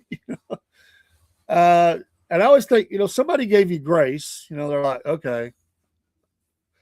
And did you ever do this? I guess because I'm a border town. I always look to see where they're from. I bet they're from, and I'll say, yep, I knew it. I don't know if you do something like that. If you're in the heart of a state, maybe not. Maybe it doesn't matter. But on the border communities, you're like, yeah, I know where they were from. Next state, aggressive driving, cut me off. Because we border, different states. It's not just one. And we're up here where it could be 2 other states or even 3 if they come far enough away. A lot of tourists too, coming to the battlefield, coming in the area, Chattanooga area. So you get those crazy drivers like, yeah, let me look at their tag. Oh yeah, California. That explains it. It's just kind of a funny game to do. Cindy, I hope you're doing well tonight, and whatever you are involved with, thanks for stopping by. You be a blessing. Are here. I didn't broadcast this morning. I was didn't sleep good. You can tell my voice is a little bit off, and it was really bad this morning, and I just didn't go on. So that's why I didn't just miss it. But just trying to get through. This weather's crazy. And so I'm not going to do any more shows tonight. I'm going to kind of rest my throat. I got some stuff I got to do, but it's tough. It's tough on a podcaster. So rest it up, get it ready for tomorrow's morning stuff, and then rest it again and get ready for Sunday morning and Sunday night, and then back into the regular week of broadcasting. We got some shows we got to catch up. I'm going to do it over the weekend. Hopefully the music show, the history show, that's the 2 main ones that I got to catch up. I miss them. I just miss them. People say, why you got to catch it up? Yes, well, to me, I'll do 2 in a week. It doesn't matter to me. I miss them. I like doing them. I like talking music. I like talking history. It's fantastic. It's just so fun. I was telling one of my granddaughters, she's a freshman in high school. I asked her what her favorite subject was. And to warm my heart, she said history. I was like, oh, that just touches my heart. Because I love history. I love social studies. Always made basically A's on, because you do good at what you love. You just do. And I was telling her when I went to high school, I was a freshman in high school. We had a class. It was called the History of Georgia, which is a great class. I mean, here we are in Georgia. We went all the way back to the early formation of the state, excuse me. And kind of was coming forward. It's a very thick book. I love the class. The only problem with the class was it was a struggle every day. And it was the best of times and the worst of times. I love the class. Most people in there were just like zombies, like, oh, I hate this class. My problem was staying awake. It was because we had PE. For me, I had PE right before the class. So you're running, you're putting all this energy out. Then you come into this warm classroom, and the teacher was a good teacher, but he was kind of monotone. He didn't raise his voice. He just same voice. It would just put you to sleep. And I'd be, holding my eyeballs open, getting a drink of water, wetting my face, and it was so hard that last class. And I'm thinking, I love this class. I wish I had it the period before it in PE, the last class of the day. I love that class, and he was a good teacher. You can tell he loved history. And it's kind of fun to be a part of a class where you have a teacher that's really like it, because some teachers don't care. It's just a job. You can tell when it's a passion. And you have a person that's passionate. It's like you actually read the material. They ask a question, and you're looking around. You don't look like the geek or the nerd or whatever. And somebody, what's the question? And you're looking around like, and you know the answer, but you don't want to say every answer. It makes you look stupid, even though it's not. People call you names. So you're like, then the teacher figures out you're one of the few that knows, and they'll say something like, well, anybody but David or Mr. Cordell. Don't answer, Dave. We're going to let everybody else see. And they're like, who cares? I mean, it's just they could care less. They say, okay, Dave, what you got? Okay, you could just told it, but I give the answer. I was real shy back then. I didn't want to be called out like that. But I love history. The problem is, source materials. You got to get really good source materials.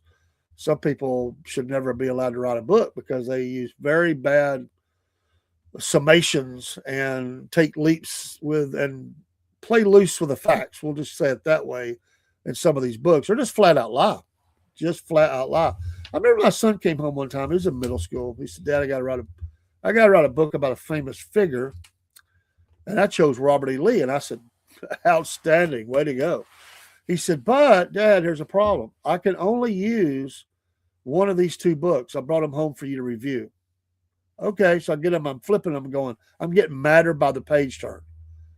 And they're not extremely thick because, it's middle school. It had, bigger letter, the fonts are bigger. There's not as many pages, but they played so loose with facts. And, it obviously was painting him up as this criminal character. And, and I was like, well, you can do the book report, but you can't do it from those books.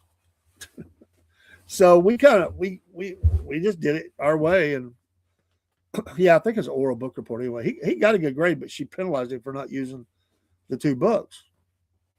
I think he got a B instead of an A, or I don't remember, something like that. We didn't use the book, so that's points off. It's like what my dad said, those books were bad.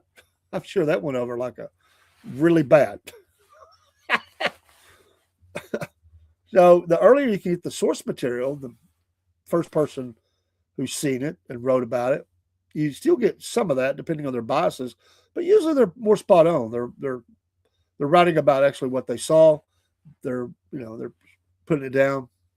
I remember I was reading the Roman historian Josephus, and at times he got a little braggy. At times he kind of bragged on himself a little bit, but the writings are fascinating because he's given first person, what he's seeing and hearing at the time as they're making history. And some of the most fascinating parts is about Jesus. And it's just it's a huge book, a big work, but he was kind of a braggart. He kind of liked to brag a little bit. And so you have to kind of understand it when you're reading his works, that he was probably stretching stories, make them a little bit more interesting when it's talking about him than it probably what it really was. But it's great to have the material still, because it's still close, very close to the time frame that the actions occurred. And as things go, people get, a little bit less information. They don't know the information. They make up information. They get it a little bit wrong, or a little bit more, a little bit bad. And that's frustrating. Now, sometimes I'm really amazed at some books that come out, the people that have done their research. I was at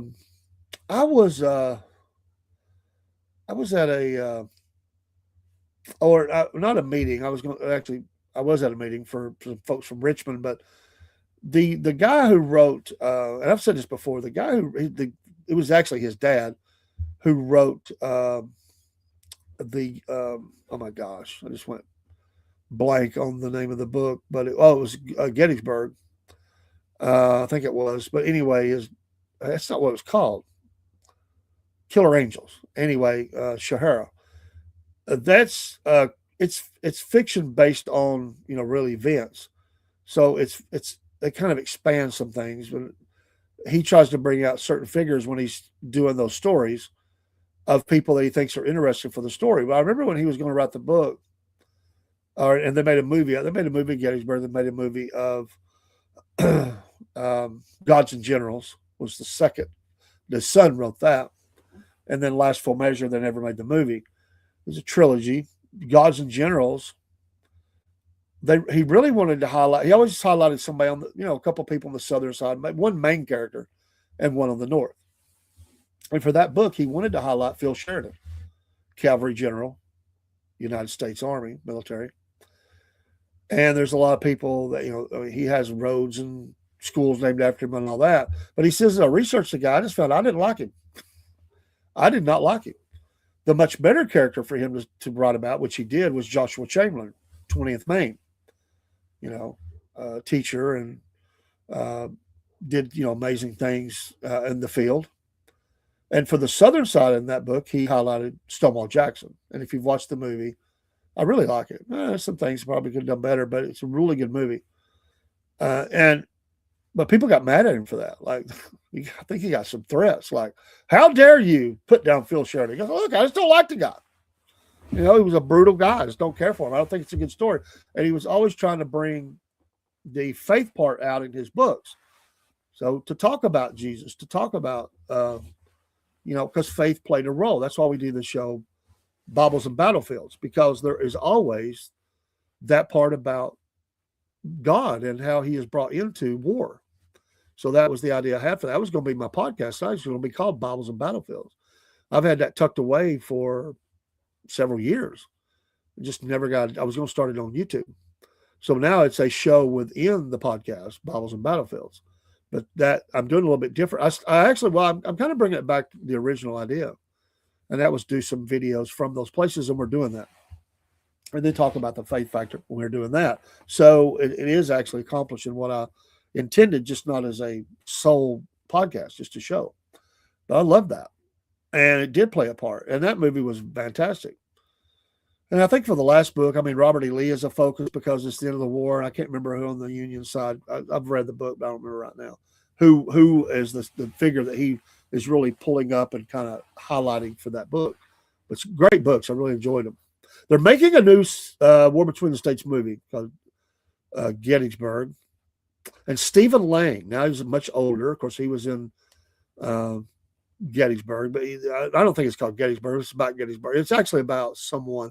I may not even have the name right, but it's okay. But I've been following them on Twitter, and you can actually see some of the camera work and stuff they're doing.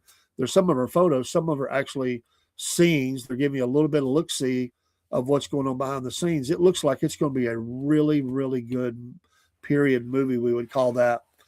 I cannot wait. I think Stephen Lang is amazing. He was amazing in everything I think he's done, but he really played a great George Pickett. Just killer. I love his acting. And now he's older, so he's playing an older general or something. I can't remember even just the whole story, but just looking at the scenes, it just looks like it's really going to be good. I feel like when he's a part of something, it's going to be good. So I don't know who else stars in it. They're filming it now, so they were at Gettysburg, I think, doing some scenes, and it's just amazing. I love it. I never thought, I don't know if I would have ever been in movies or anything. I'm certainly not a Hollywood type. But I do find acting, it's very interesting. I mean, really immersing yourself in a character and becoming that character. There's no difference in the puppets we use here. You really have to become that puppet. The character rules everything. I become secondary, and I actually are not even thinking I'm thinking like that character. Uncle Jeb is thinking through what Uncle Jeb might say, not what I might say. Same with George Bubba. And as we introduce more puppets, we're going to be doing that. And you really have to get in the mindset. I have to be in a certain mindset to do it. I can't just do it. I can say the voice, but I can't to really get what I want to say that I think he would say. And by the way, those scripts are not written. No script has ever been written. They're the longest one from front to finish video I've done, and I pieced the videos together. I think the longest one was 6 or 7 minutes. That is amazingly long. And it's amazing how tired you get. It's a mental, physical drain. And that is a long time. You can pack a lot into 1 to 2 minutes. To do 6+ minutes, I think it was right at 6 minutes, 58 seconds of actual recording time, no splicing, just straight one take. And I only erased a couple things that really, the sound, something happened and it was just going to be bad. I messed up. Most of those mistakes and all, they're one take. Once I got it on and then it's down, and at the end of it, I'm fully drained. So to make a 30-minute show takes probably 2 hours. And I usually don't do that any one time because to do 2 hours of that is too much. So I try to do it in 5-minute to 15-minute increments if I can do it. But really what happens is it becomes 5 minutes, around 5 minutes average for each portion that I'm doing. And so you put several of those together, and then you'll have your intro music, outro music, and about the most I've ever done is 40 or 45 minutes. I could imagine doing 2 hours of that. It is so draining. It's a good kind of drain. It feels good. It's fun, but it's at the same time to put everything in motion the way it needs to be. And you get really tired. It's physically draining to do. It's such a blessing though. And we're going to do some ministry with those too. we'll introduce at least 3 other characters into them, have a little community of puppets within the podcast. So be looking for that. They've been getting active recently, but we're going to put them in much more, put their show back on and all that. So Biscuit Boy's going to be involved. He's excited about it. We have at least 3 characters that are more that's going to be coming on, and maybe a 4th. We're not sure about that one yet. And it's all about, we have a lot of ideas. It's can we capture the voice? Can we capture the persona that person's going to be? And if we can't do that, then we won't do it. It just has to come from within, and we got to find that. So I can't develop that until I try. So it's useless to do until you have the puppet in hand and then start working with the puppet and getting what you think, and we'll do, like I said, we'll do ministry and stuff. We never have to build our puppet stage. We still got to do that. So many things, what was it Willy Wonka said? So few things or so much time. We should scratch that because it's so much to do in so little time. And it really is. When I'm doing puppets, I can't be disturbed. I can't do it. I will not do. I've only recorded the puppets once in front of someone. That was my son, and it really wasn't for me. Hello, Dean Potts. I do the puppets alone. It's just me and the puppets. I don't want distraction. It's too much going on. I have to really think and just, like I said, immerse myself into the character and do that. And then, I have the one when I have deleted is because that didn't succeed. I could take mistakes, but I can't take that it really wasn't, and I've missed it before. I got the voice just wasn't right. I really messed it up, and I just wasn't in the character. And then I'll reset and do the character. But the things that come out that's amazing to me is off the cuff, the things that happen within the puppet recording. And as far as ever going live, I've been asked to do that. I'm not sure about that. It would require a team. It would require some help, and I can't engineer and do puppet lives as well. I can't do that. Don't have enough hands. And again, it's very tiring. I'd have to have some cameras shots where the puppet's off screen, other people are doing, and back and forth. It is.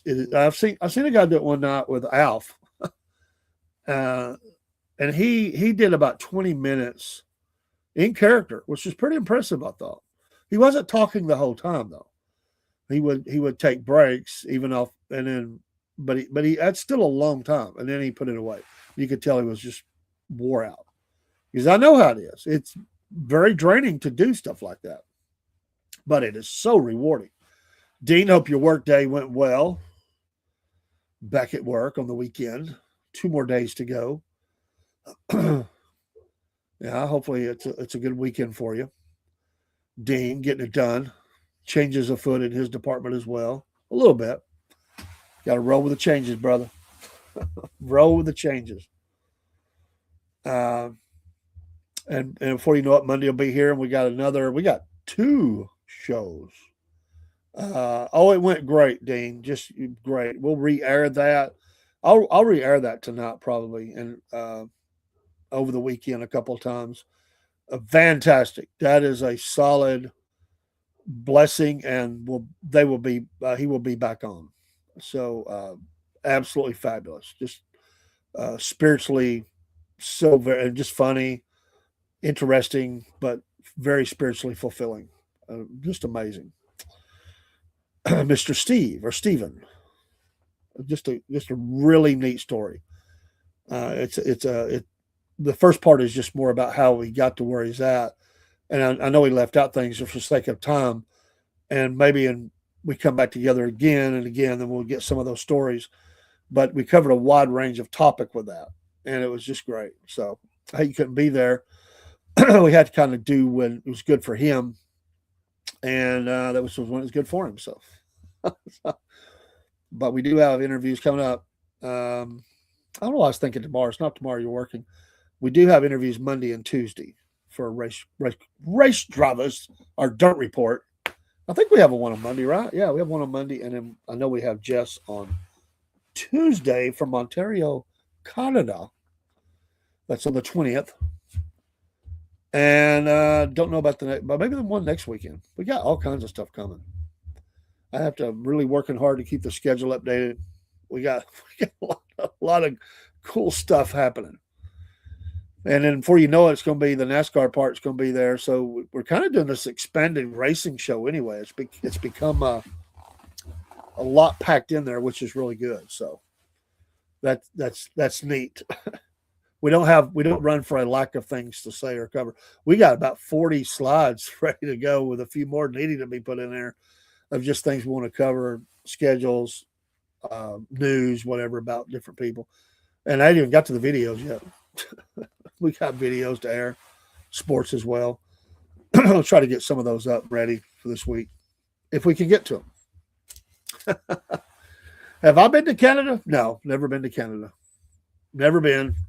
I have no desire to get. I have nothing against them. I left unless God sends me. I left the country once. You have? Well, amen. It's a beautiful place. I think it would be amazing to visit. I want to go in the summertime for sure. What part did you visit?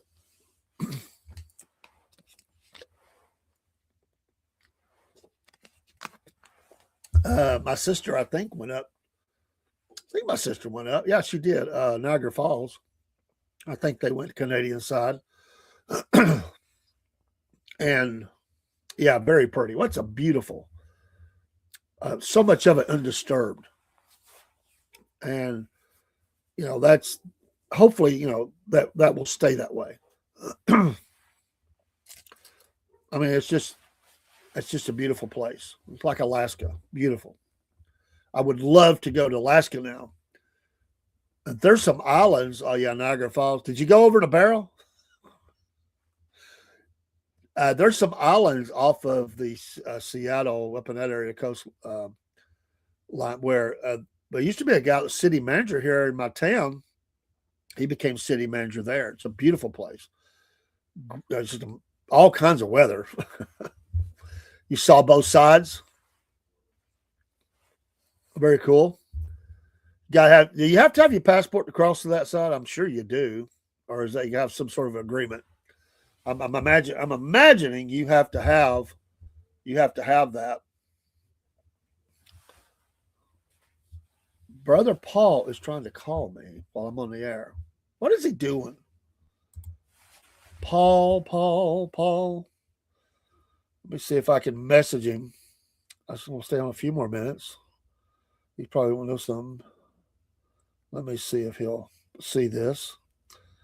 But I've never been to Niagara Falls. It's amazing. I do know that the rate of decay of the soil is constant, and you can tell how much it would have moved over a given course of time. They can measure this. And let me just say that when you do those figures and you look at that math, it blows out of the water some people's idea of billions of years. We'll just say that. So let's see what Biscuit Boy wants. He's texting me back. On air. Can call in a minute. And he probably didn't realize that. Hell, we gotta get Biscuit Boy up to speed on broadcasting. He's getting there. Canada side was more beautiful. You didn't need a passport. What year was this, Dean Potts, Bubba Potts? What year was that? Because is that still that way? Because 9/11 changed a lot. It's changed a lot about that.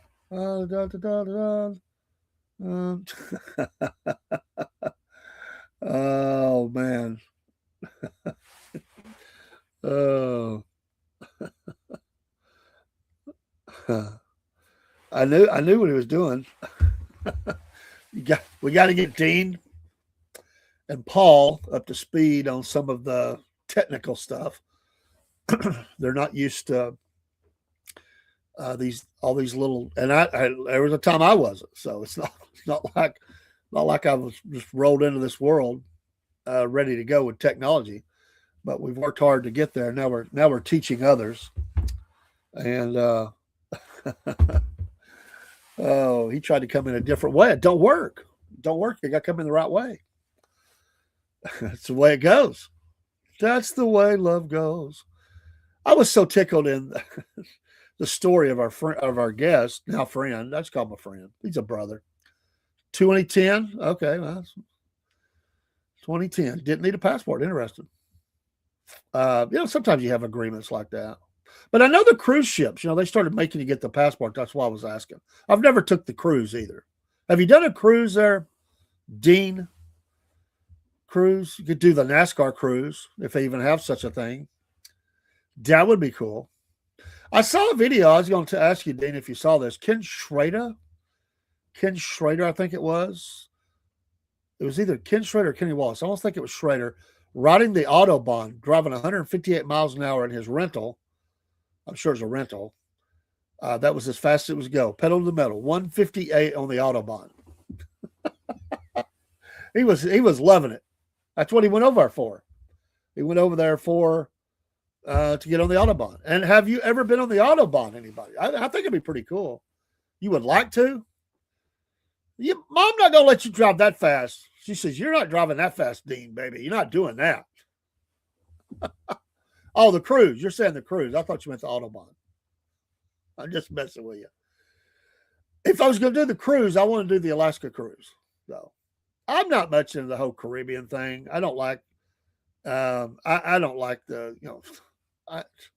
I'm not really into some things. Like, I'm not going to be snorkeling, or I'm not going to be, underwater looking at corals or all that. To me, give me an umbrella on the beach, and that's fine and good. But it's just hot, not really into that. I think I would love the Alaskan cruise. That's my ticket right there. If I'm going to do it, I don't know if it's ever going to happen, but if I was going to do it, it's the Alaskan cruise. And I actually looked into this at one time, was the biblical tour. Like, you can do those on land. You can also visit by sea. Autobahn would be wonderful. Yes. Dean and his little, what would Dean drive on the Autobahn? Let's see. He would probably drive, the PT Cruiser. We're doing 130 miles an hour, maxed out. Bing, there goes the engine. You get a bill from the rental company. We determined that you have overexceeded the ability of this engine. You owe us $8,000. We're hitting your insurance for that. Thanks for everybody on Instagram. Viv Mary like the name. Hot Wheels, that's pretty cool. 12s, yeah, I like that. Vet, Michael. I probably said that wrong. Michael, another Michael there. Pamela, like that. Thank you. That's a long one there. Thank y'all for coming in tonight. We're just chatting. If you didn't see the first part of this when we close it, go back and watch the first hour with Steve with racingandministry.com. Oh man, we could talk all day. It was one of the easiest interviews ever to do, and they've all been. I've never had a bad one per se, like somebody just acted up or anything. And he was awesome, funny, lots of twists and turns in his story, which I love, and just being used of God in a mighty way. That's so very cool. The family serving God together. Oh, I love it. We brings back memory. I still have grandkids that go with me, not always, but growing up, taking those kids to church, just the blessing of that, to be in church as a family. It's a blessing, unless they're acting up. One was so shy he wouldn't move. And the other one, he was constant movement. Oh, but those are great memories. Even when your kid was crawling under the pews. I bet Dean was that way when he was a little boy. He was probably crawling under them pews. They had to get onto him. Harry Dean Potts, get yourself up here on this pew. But those are memories. And I loved what he was saying about the children and the dads working together, the whole family, and they're spending that time together. That's awesome. You won't never not remember that you spent that kind of time with your family, because it goes by so fast. When you're a kid, now you can still do it as an adult. It's a little different, but you can still do it. But it's so cool to have those memories of things you did with your dad or your mom, or grandpa or whatever. And you go somewhere, and I liken it to this: when you go somewhere and with someone who's not been there, and it's not their fault, and they didn't have that memory, it's really almost useless to even try to explain it to them, because they can see on you how important it is that you've went to this place, and you're remembering exactly what happened in intricate detail. And you tell them this is where this happened.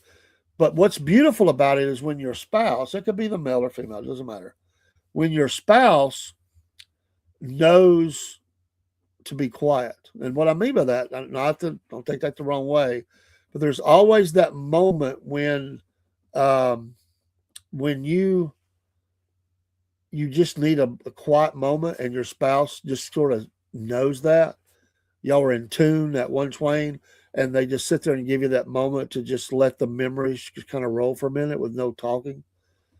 That's not, it doesn't always happen. So, but you could go alone and do it, but you want to share it, and they're never going to see what you're seeing, but they can see on you how important it is to be at that place, and they share it with you. That's also very, very special.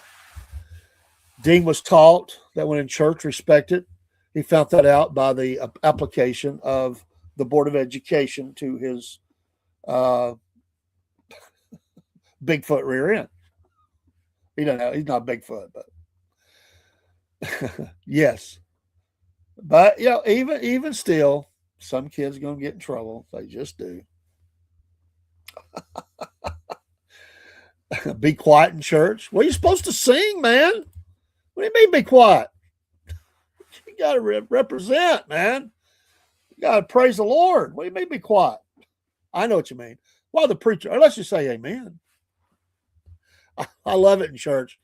There'll always be this little kid, and they'll hear adults say, amen. There's always that kid that they're listening to all this. They think, I want to get involved in this. And they will do it when nobody else does. It'd be like, you're not making a point. You just say something. They'll go, amen.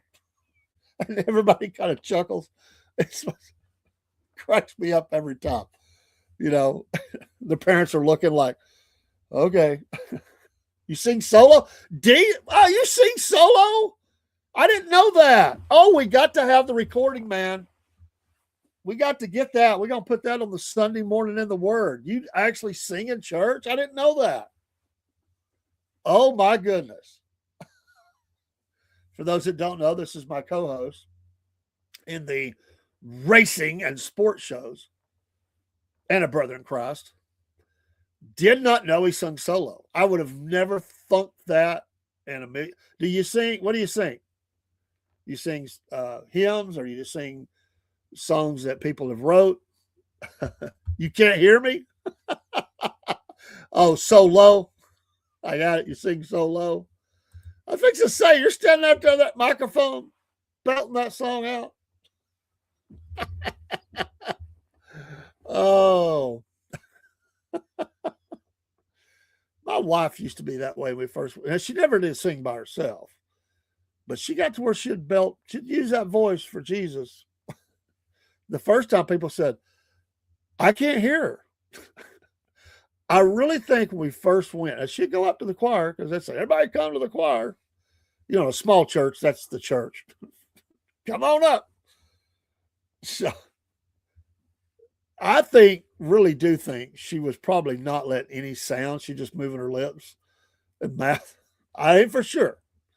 But that's how shy she was. I mean, later on, she was ready to go to meetings, sung those songs. She loved to get up there and sing in the choir with all the people. Oh, they gave me a hard time. One time I was leading the choir. We were working on a play, and we were working on a couple of Christmas songs for the play. And we were doing "Hark the Herald Angels Sing," and I actually started it. Nobody else did. I'm like, "What are y'all doing? I'm the leader here. I started the song." They're all laughing at me. The preacher's wife gave me heck about that for months. Every time we go to church, it's like, "Hark." I was like, "You're being a bad girl." Oh, I bet my face turned red. I know I had to be embarrassed. Everybody's like, what's going on? It's like, everybody else goes, you don't snap the ball. I mean, or you snap the ball, nobody moves. I mean, it's like, what's happened here? Yes, I love the old fashioned songs. I do. There's Power in the Blood, the Old Rugged Cross, Amazing Grace. Oh yeah. I have a lot of favorites. They grew up with them. Nothing but the blood. Oh, I just love them. Love them. And I led singing for so long. One time in this book we had, I can remember all the page numbers I basically knew except for those that we didn't do. And then I kind of knew where it was at anyway. I'll Fly Away. Oh yeah. Yeah, I like the standards like that. I every once in a while you introduce a new song, you work on it, kind of breathe some life in. The songs don't get old, but it's nice to put new music in there, and it just touches the choir and touches the church, and I love that. I remember I was at this church. Oh yeah, that's one of my wife's favorites right there. Love the song "What a Day That Will Be." I was at this church, and it was a revival. It was with Dean McNeese. People around here know what I'm talking about. I'd never been to the church, and I heard him sing a song, and I loved it. We never had sung it. I mean, it was a lot of churches did. We just didn't. So I went back on a mission. I said, we got to sing this song. We did too. It's tough to learn a new song though. People, got to get the changes and everything. And I was certainly not a professional or even very good or any good. I just got to, hey, you want to lead singing? We got to have somebody lead singing. You got a big voice, go. So I'm trying to think of the name of that song. It was, we still sing. Well, there was a lady that sings in our church as a solo all the time. You know him. You know Dean McNeese. Do you know the rest of the McNeese boys? Jonathan McNeese. I don't know if he's still pastoring up in Bristol, Virginia or not, but I think that was Jonathan. It was a long time ago. I've been to a lot of Dean meetings. It's been a while though. Been a while, but used to catch him in the circuit all the time. But I think there's 5 of them. All of them serving the Lord. What a blessing. That's awesome. I went to, I was in just him. I was in Upper Virginia. We was doing I was sharing missions at this church. And they said, hey, brother, there's a snowstorm coming in. And I said, we're going to try to outrun it. And we had to get down to Bristol, Virginia, just there on the Tennessee line there, Bristol, Tennessee, Bristol, Virginia.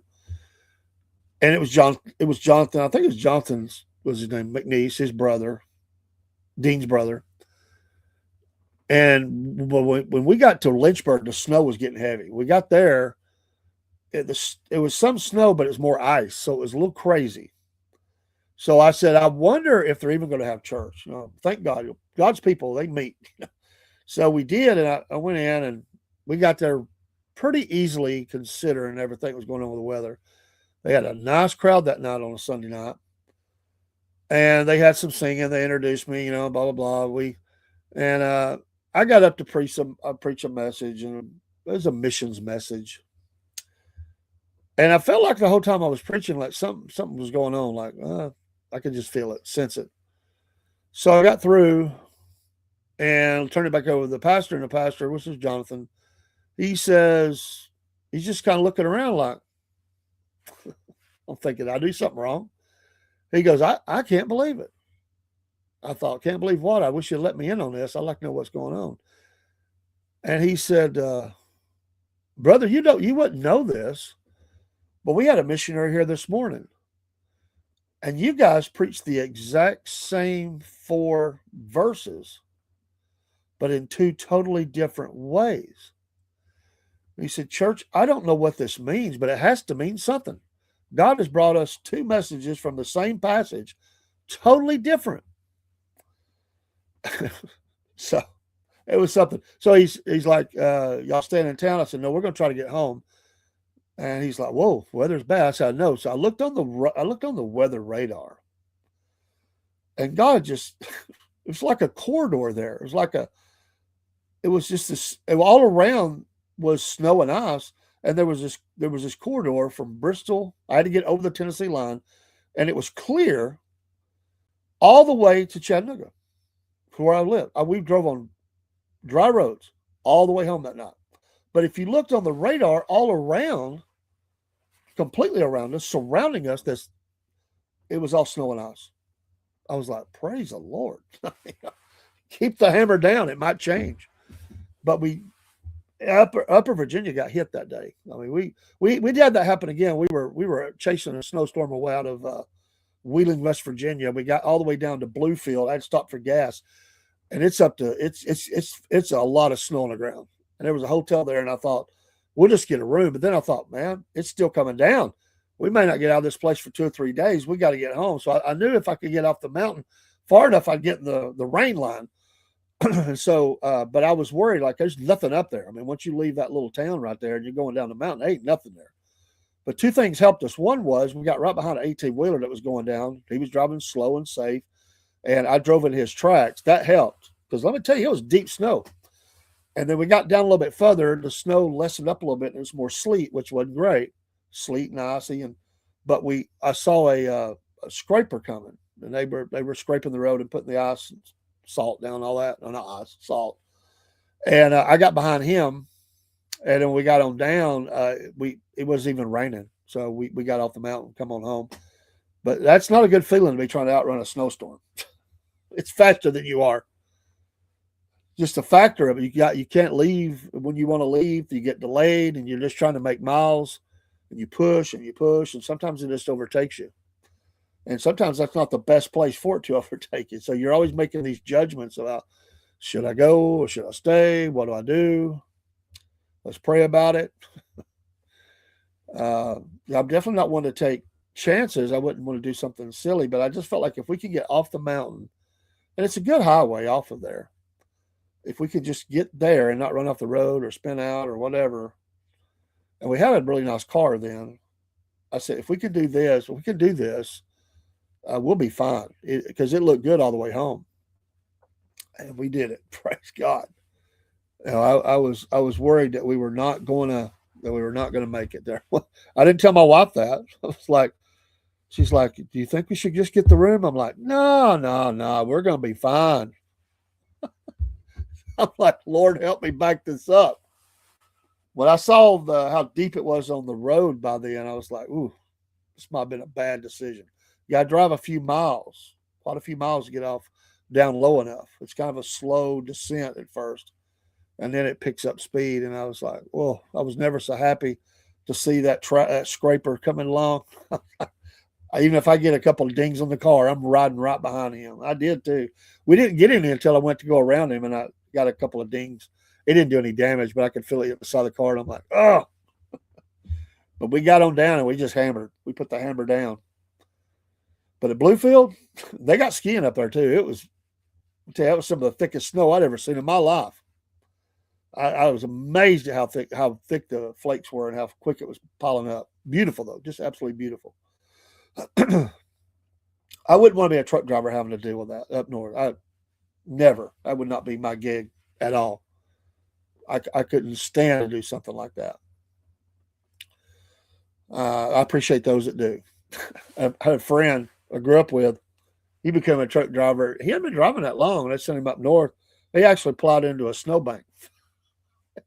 The whole cab is under snow. They had to get the wrecker out there, pull him out. He had been driving long, so he He caught some heat, but he didn't damage the truck. That's a good thing. It wasn't really damaged. He said, the heck with that. I'm not driving up north anymore. But somebody's got to do it. Dean, you should be a truck driver. I'm pulling out horn, talking on CB, breaker. Oh, Dean, I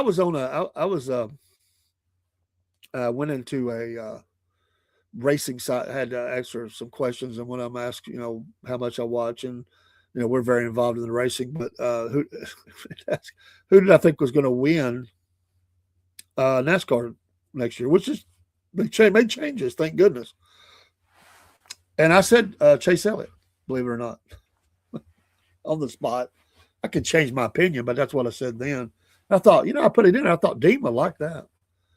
Chase. The chaser. That's what we call Dean, the chaser. Well, we don't call him Bubba. He's on the Bubba train. Well, I better get off here. My voice is not the best, and I'm sorry. I don't want you to have to listen to the cruddy speech. It's just kind of failing me a little bit, and I can feel it kind of coming on. Maybe it'll be good in the morning. I hope. But you would like to drive a NASCAR hauler? Oh, yeah. You need a good nickname to do that. They have to find you a truck hauler nickname. I don't know what we would call you. We'll have to think on that. Yeah, NASCAR hauler. That'd be cool. I can see you doing that. Dean driving through the night, get to the next race, getting back home to the shop, driving for Chase. Yeah, Bubba. No, I didn't say Bubba was going to win. No, because I thought they might kick me out if I said that because they can't see the vision. So I went with I said, I'll just put Chase. That'll make them happy. It'll make Dean happy. And so I went with that. That's the only reason I did that. Some people are not ready for the truth, like Dean. It's not ready for the truth. I have to soften the blow. It's a slow, My CB handle. You have a CB handle? Dean, are you kidding? You're Roadrunner? You actually have a CB handle? I didn't know this. Roadrunner. Do you make the little sound as well? Beep, beep. I didn't know this. I didn't even know you'd done CB.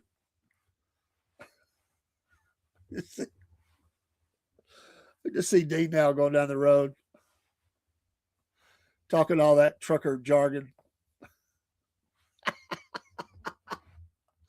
Oh, breaker. This is Roadrunner. Back at you. You got to have a little, it's a little flow to it. I like old Snowman and Smokey the Bandit, Got your ears on. You got all them little slogans, little sayings you got to throw in there. They throw a little code in there too, little numbers and stuff,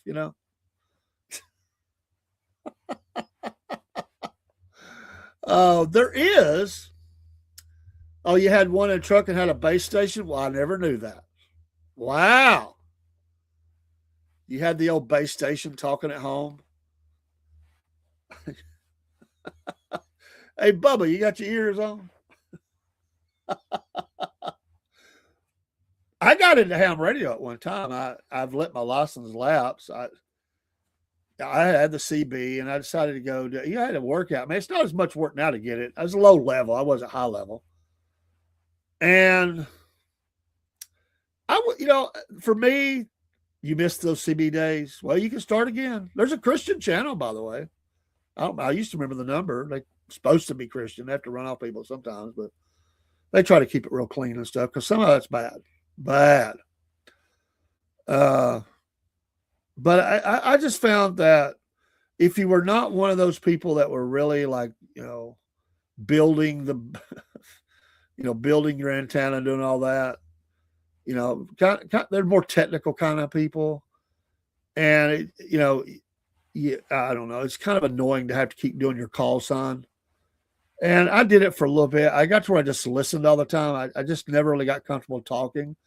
And I finally just quit. I think it's a great, amazing thing, but it just wasn't for me. I just want to get over there and, say hey to a couple of guys like Channel 19. I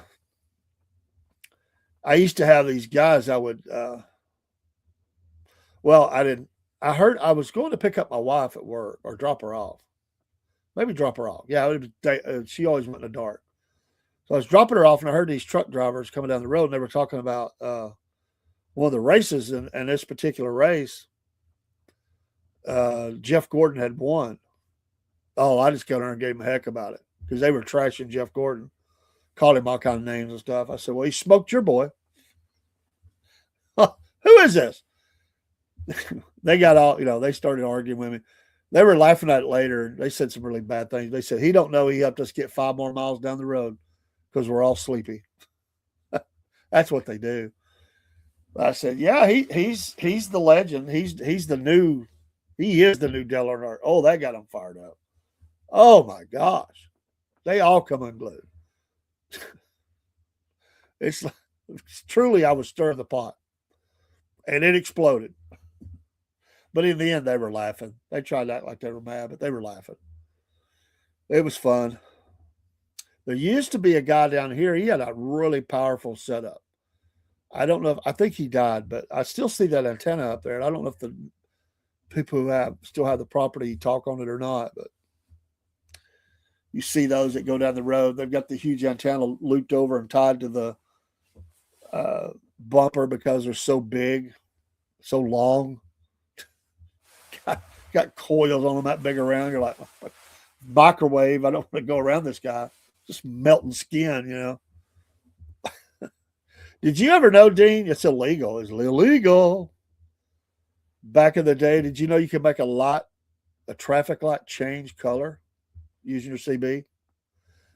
My handle, I think I was Music Man all the way back then.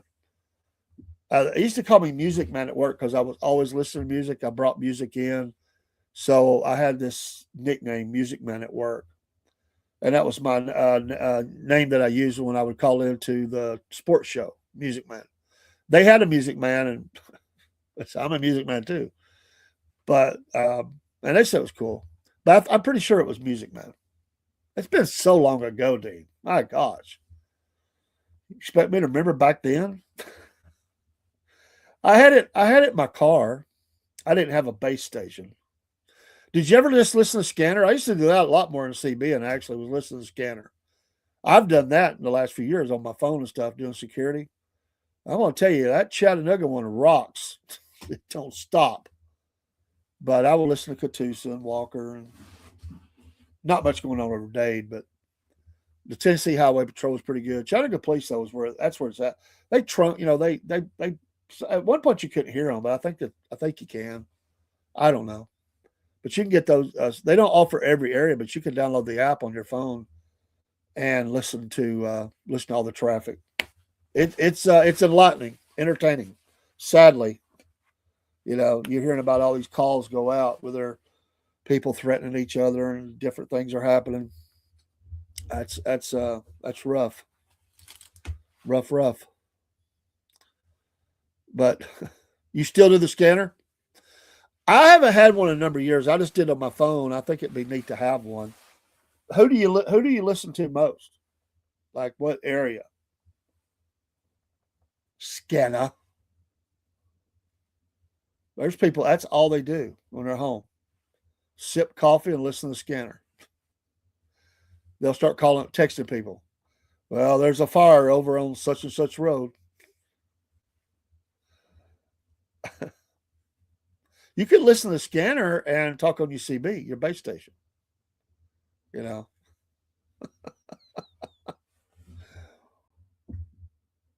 I don't know why I got away from that. Walker County. Well, I'd say that would be pretty. I've listened to them before. It's hopping pretty good. The problem is in Catoosa, I think they run 2 different channels or something, and it would bleed over. Sometimes it's really hard to understand them, but sometimes it's crystal clear. Some of them sound like they're, underwater in a drum. Can't understand a word they're saying. I'm thinking, I feel bad for dispatch. How in the world could you even understand that guy? Or they're bleeding over into each other, and you hear part of one message and part of another. That always stinks. Yeah, I'd say there's a lot going on in the Walker County scan. And Walker County, Georgia, not Walker County, Texas. There's a Walker County over there. I think there's one, 2 or 3 more like that. Walker, common name. Well, I best go. I best get off of here. I got stuff going on, and we got a lot to do tomorrow. I hope everybody has a blessed night. Thank you for your tuning in and hanging out with me. We appreciate it. You make it all worthwhile. Thank you, Ronald, for joining in, all the ones that's been here. If you didn't hear the first part of the program, go back and listen to that. It's a blessing. Send it out to your friends.